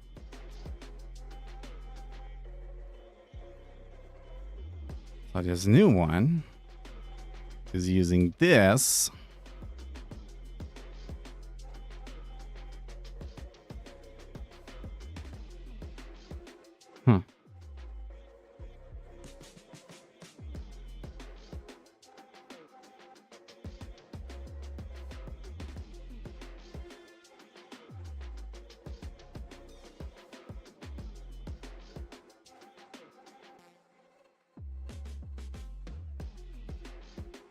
That's wrong. You live in India. Okay. Because the key thing, the problem, so if you really want to trade institutional, the big issue is that, and I don't know how it is in India, but in the United States, it's very much that they recruit from certain schools. You know what I mean? Like you kind of, not necessarily has to be an Ivy League school. There are some schools outside of Ivy League schools, but yeah, you got to get into the right school for them to even consider hiring you on as a trader. So it's like, you know, do really good in school, specialize in math, get into the right school. There's like that whole career path, right? And if you fall out of that career path, I don't know. You know, like if you're not planning on going to university, then you're kind of just likely to be stuck retail trading.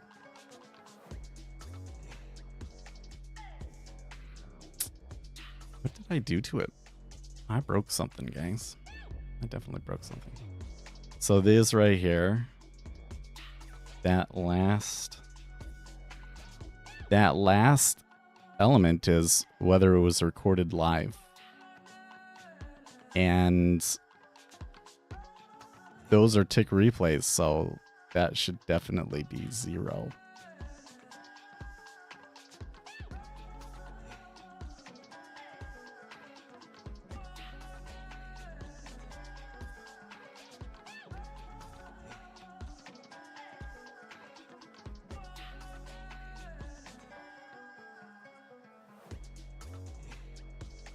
I wonder if I come in here And I just delete it and have it refresh so that it recreates it.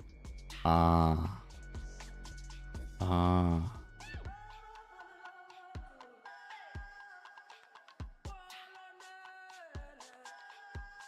Only goes back 1 day though.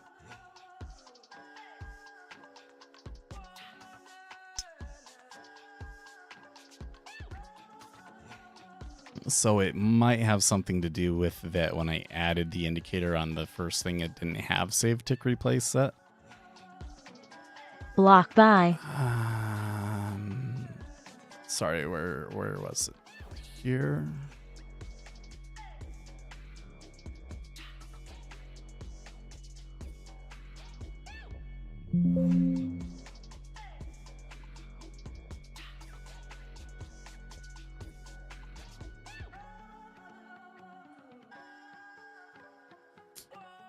Okay.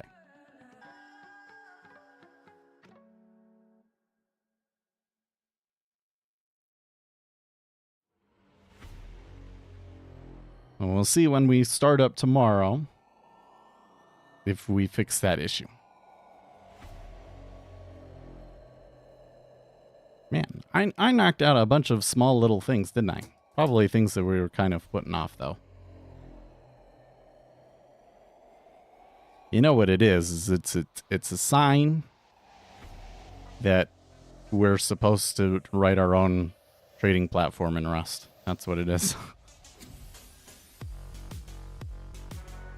Oh, you know what I didn't do? Was export the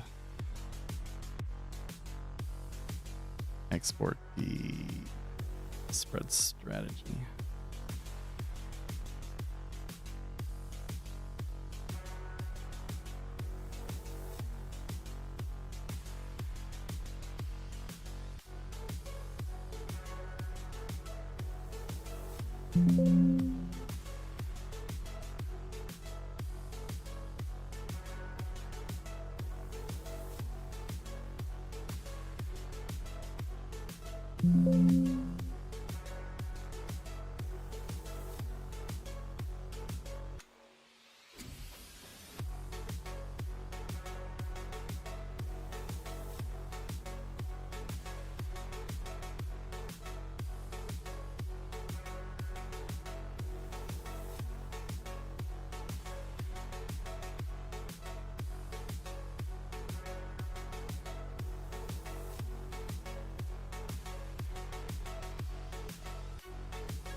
Also, over here, we need to have new.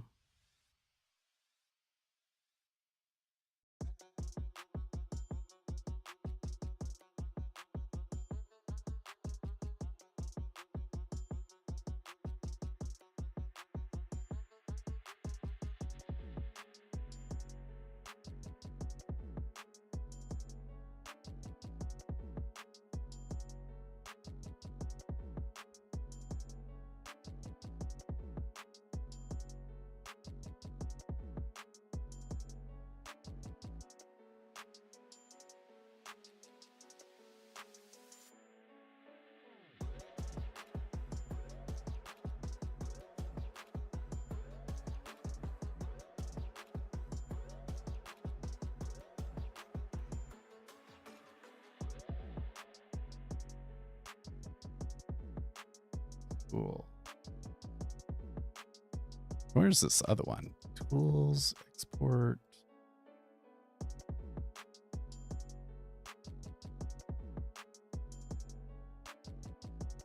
And this one called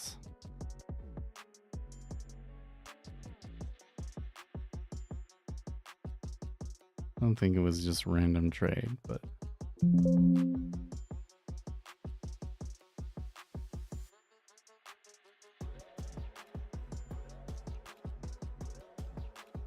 timed exits.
made sure that I had everything on there in the 3. So because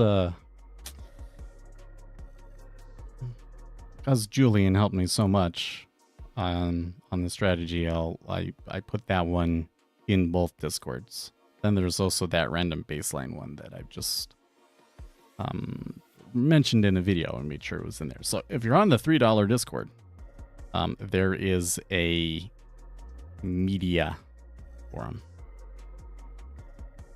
So that's where you want to look. That's where it's that kind of stuff.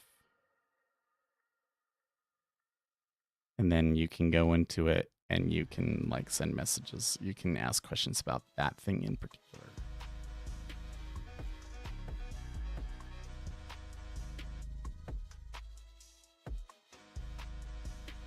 Okay, well, are we at... Okay, we are. We are starting to cross the lines here in ZN. So things may have shifted, probably because of the risk off over in the equity space.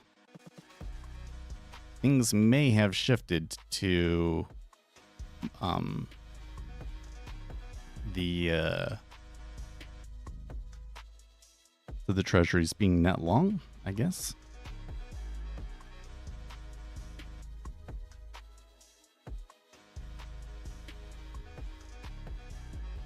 How do you access the $3 Discord? So, if you go into the video description, there is a link.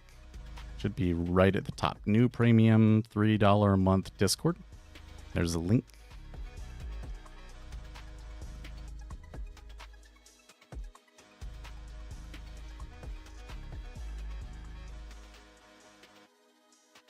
It'll look something like this. And then to join the server, you have $3 a month.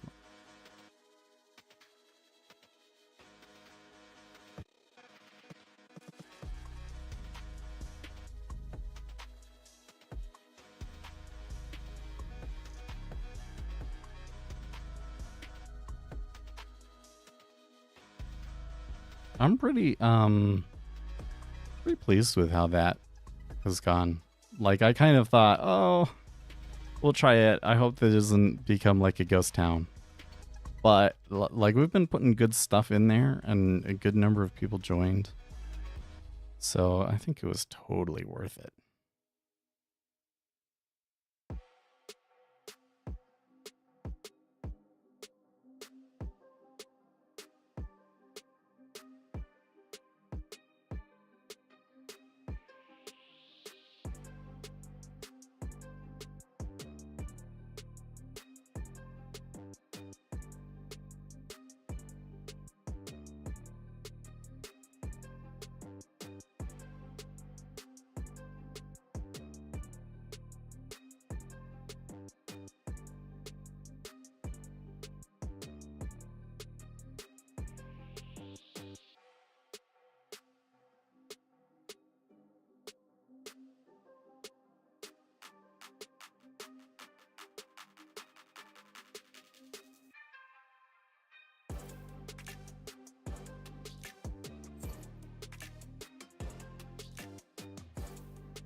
Been having this issue where this eye kind of twitches.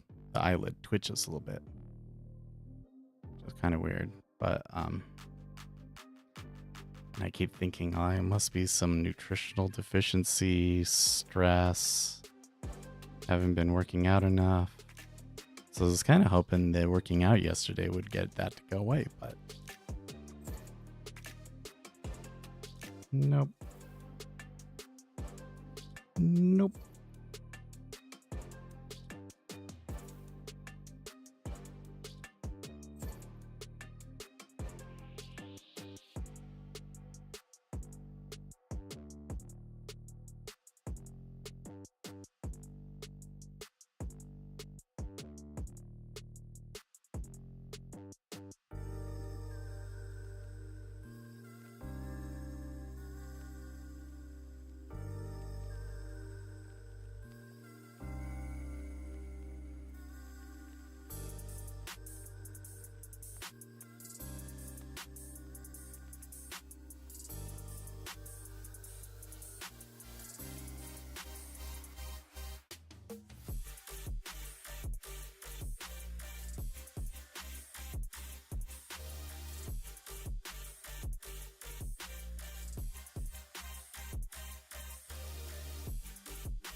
What a dead day.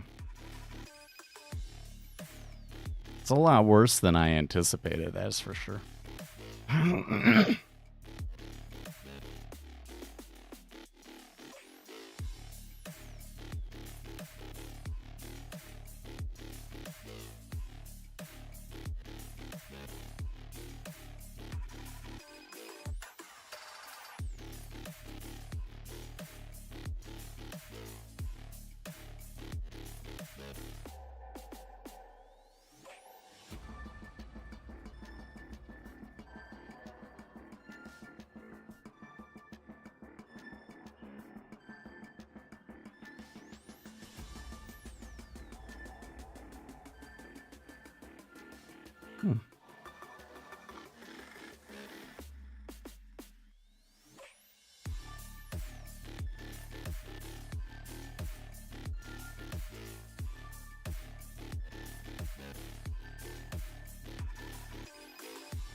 I'm sorry I'm quiet. I'm just looking at all of the stats and everything for the premium Discord, and I'm just like really surprised. I'm just so surprised. It's doing so well. Yeah, I put both the random strategy and the market order imbalance, or sorry, no, the random strategy and the spread strategy up there.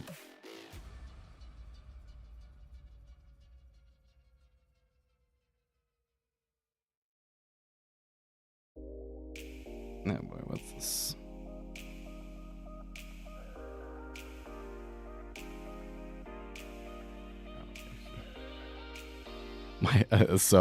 My wife is a flight attendant, and man, this is another airplane had a bad landing, whatnot. So that was news, and then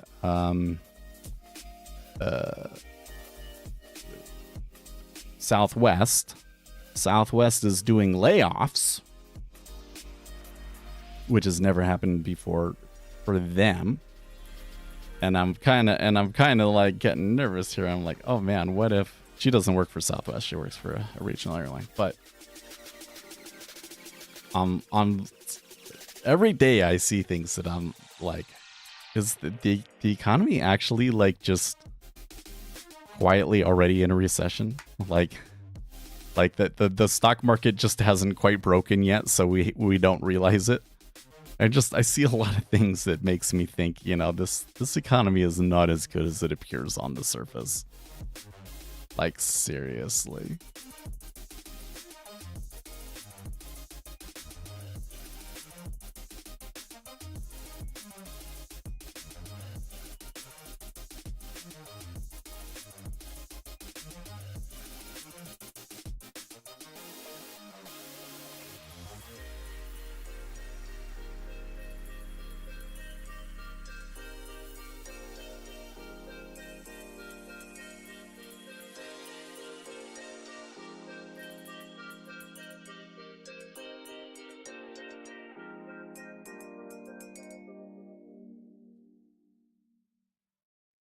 I saw a dozen eggs in the supermarket yesterday for $12. Ugh.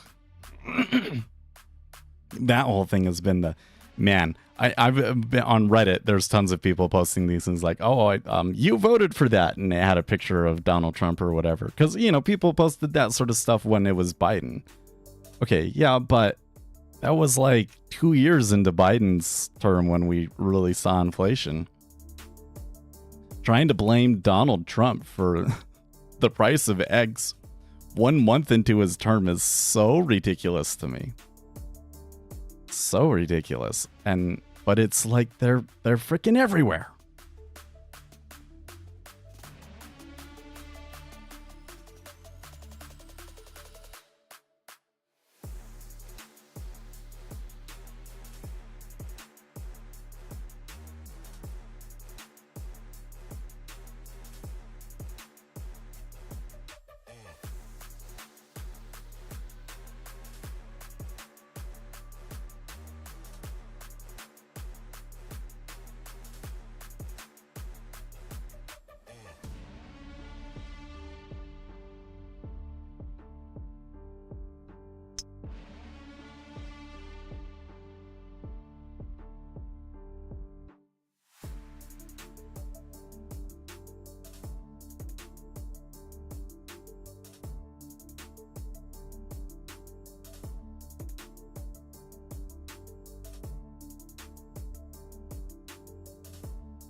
I'm really curious to see if gold can go much further than it has. It looks like it's starting to moderate a little bit, so they might be done for the day. But there is definitely something going on there. 29.45. 3,000's not that far away, is it? Like, we could reach that in March. It's totally doable. Frankly, it's not unusual for it to move $50 in an overnight session.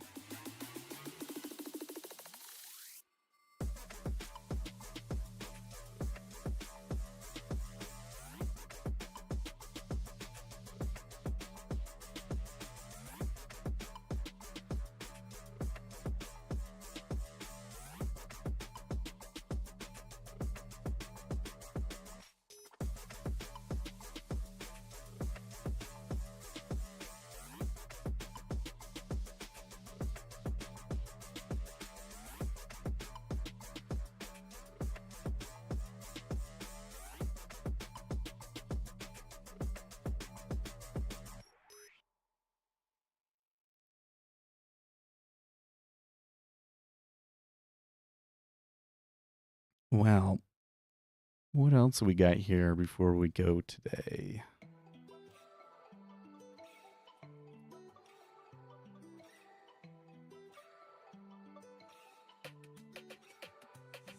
Hmm, 5 inches snow last night, huh?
Broadcom and TSMC weigh deals to split Intel? Activist hedge funds ready to pounce? I just can't imagine that happening. For real? Like, I know that they're down recently, but I just can't see them like splitting it up. It's not that bad. It's not that bad, is it?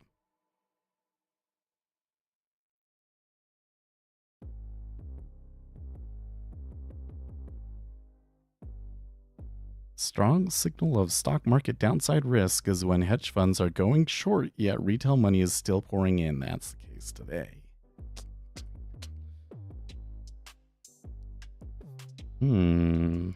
XAI. Oh, I missed that. XAI unveils state-of-art Grok 3 AI bot.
That's all you need? What are you talking about for the eggs? For a dozen eggs?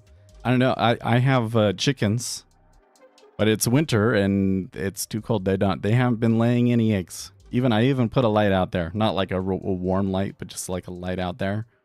Then wake them up earlier. They're not interested. So I think you're going to continue to see a shortage for a while.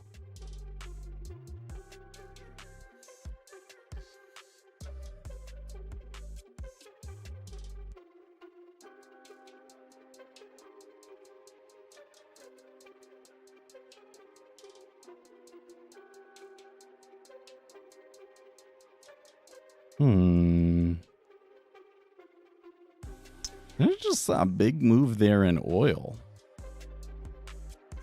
And the oil coming down, S&P 500 turning up a little bit, maybe even the treasuries reacting to that. So I don't think that we're going to get enough to really make it worth it to trade it in ZN. But I do think there might be something going on here. What is causing the egg shortage? Was it all the chickens we ate for the Super Bowl? No. There was a chicken flu. And so the Department of Farming, whatever it's called, this, said, you have to, if you test positive, if you have positive tests at your farm, then you have to kill all your chickens. And so, which is a little bit broad, that's my understanding of it, at least. And that's a little bit broad. Like maybe the test is a false positive, and then you just killed the whole flock for no reason, right? But anyways, so they killed a lot of chickens, and that's why we don't have as many eggs. And, it depends on the type of egg, because there's different grades of egg and things like that, so...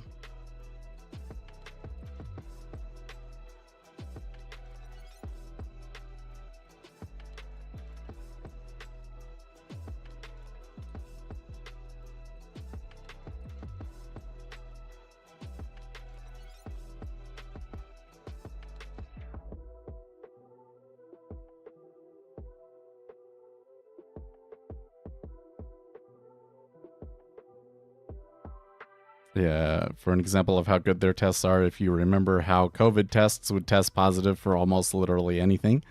Well, not almost literally everything, but I remember there being a lot of discussion about false positives over there too. Yeah. And it's kind of one of those things that's like, you can't objectively say how bad it actually is. Like we know that it's possible to get false positives, but what is the absolute effect of that?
Is there some kind of chicken play we can make?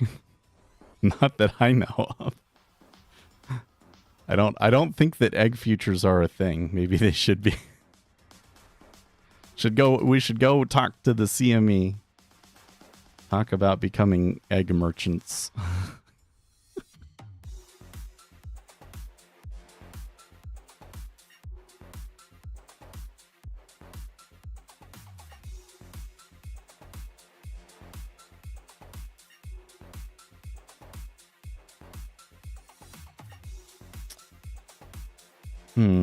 Plenty of game developer conference talks explain that they don't make money from games that demand skill. Live service games are basically slot machines with shooter mechanics and cooldowns. They just want you comfortably numb, chasing kill-death ratio, and just exhausted and frustrated that buying a box for a chance at a skin will give you a hint of dopamine. Oh, that's so true. It makes me mad how the, you know... This was part of I made a TikTok the other day about like, why can't we have things that people are just allowed to enjoy for their lifetime? Like we have to change it or destroy it in some way so that they can't enjoy it anymore. It really sucks. And part of the reason why I was feeling that way was like, video games suck now, man. It's just like they've taken all the skill out of it.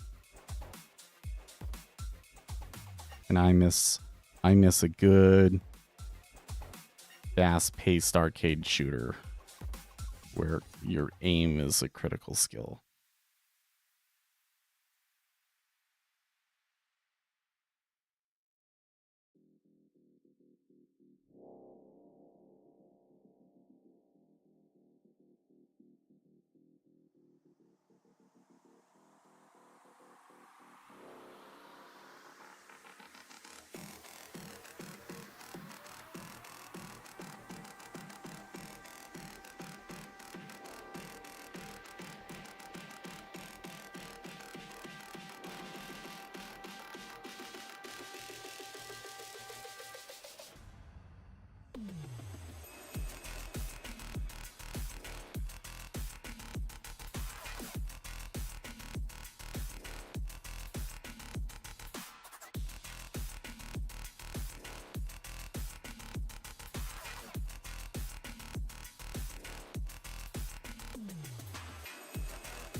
If AI replaces software engineers, open source will replace big tech.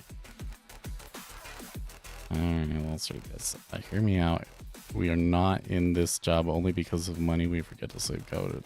Blah, blah. Okay, I don't want to read this anymore. You started out bad already. Everybody seems to... So one of the things that I'm seeing is that the people that believe in the singularity and are like accelerationists in respect to artificial intelligence, a major component of why they feel that way is because they think that it will lead to basic universal income. And I really don't think that that's the way that it's going to play out.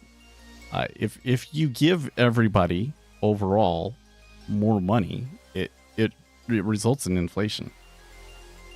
What's going to happen is you're gonna see massive deflation in the cost of certain goods. Right now, everybody's just thinking, oh, it's just intellectual work, it's just white collar work. But like, it's coming from manual labor too. Like those Amazon warehouses. I think within 10 years, those will be completely automated. And so instead, what will happen is the cost of everything will just plummet. The Federal Reserve will have to print massive amounts of money in order to compensate. Like the cost of everything will be going down, and you're getting deflation, and so we have to have people have more money to chase those goods, so that the costs of the goods continue to go up. So then what will happen is when you do work, you'll make so much money. I think that the future in front of us is actually the opposite of basic universal income. I think that work will be harder to come by, but when you do find work, it'll be worth more.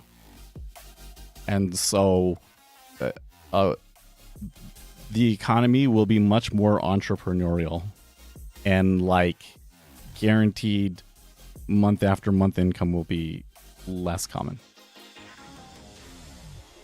It'll be instead like everybody has a side hustle sort of a thing. So there's some positives and negatives from that, right? You'll probably have more leisure time. You'll probably have more control over your own life, but then you get all of the disadvantages of being an entrepreneur, the risks involved in it, the inconsistent income, all of that stuff. That's where I think it's headed.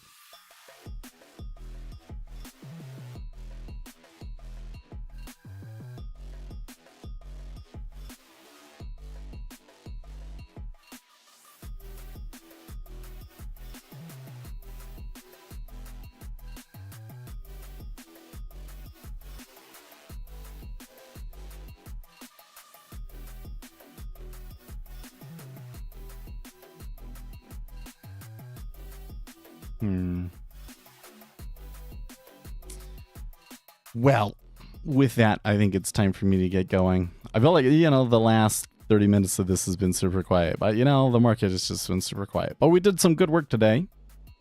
Hopefully, we can get our algorithm to trade tomorrow. Oh, you know what? It's at 40. I kind of feel like it should be taking a trade right now. I kind of feel like it should be taking a trade right now, and I'm not quite sure why it's not. I don't know. We'll have to look at it.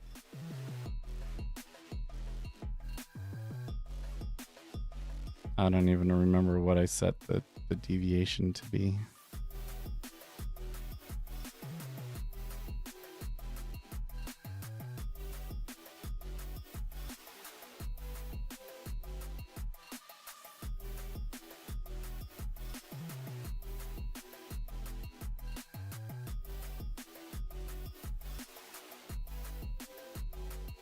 Oh, there it is. 5. So it should be taking it at 55 and 45, which it is hitting. Oh, if bars in progress does not equal, that's always going to cancel. What's with that? Okay, well, that's probably the problem.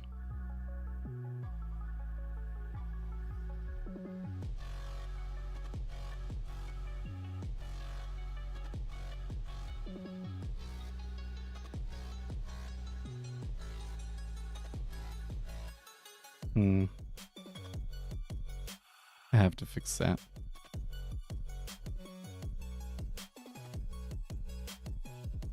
I think it should be if bars in progress does not equal 0. Return. I think it should be that. We'll try it tomorrow.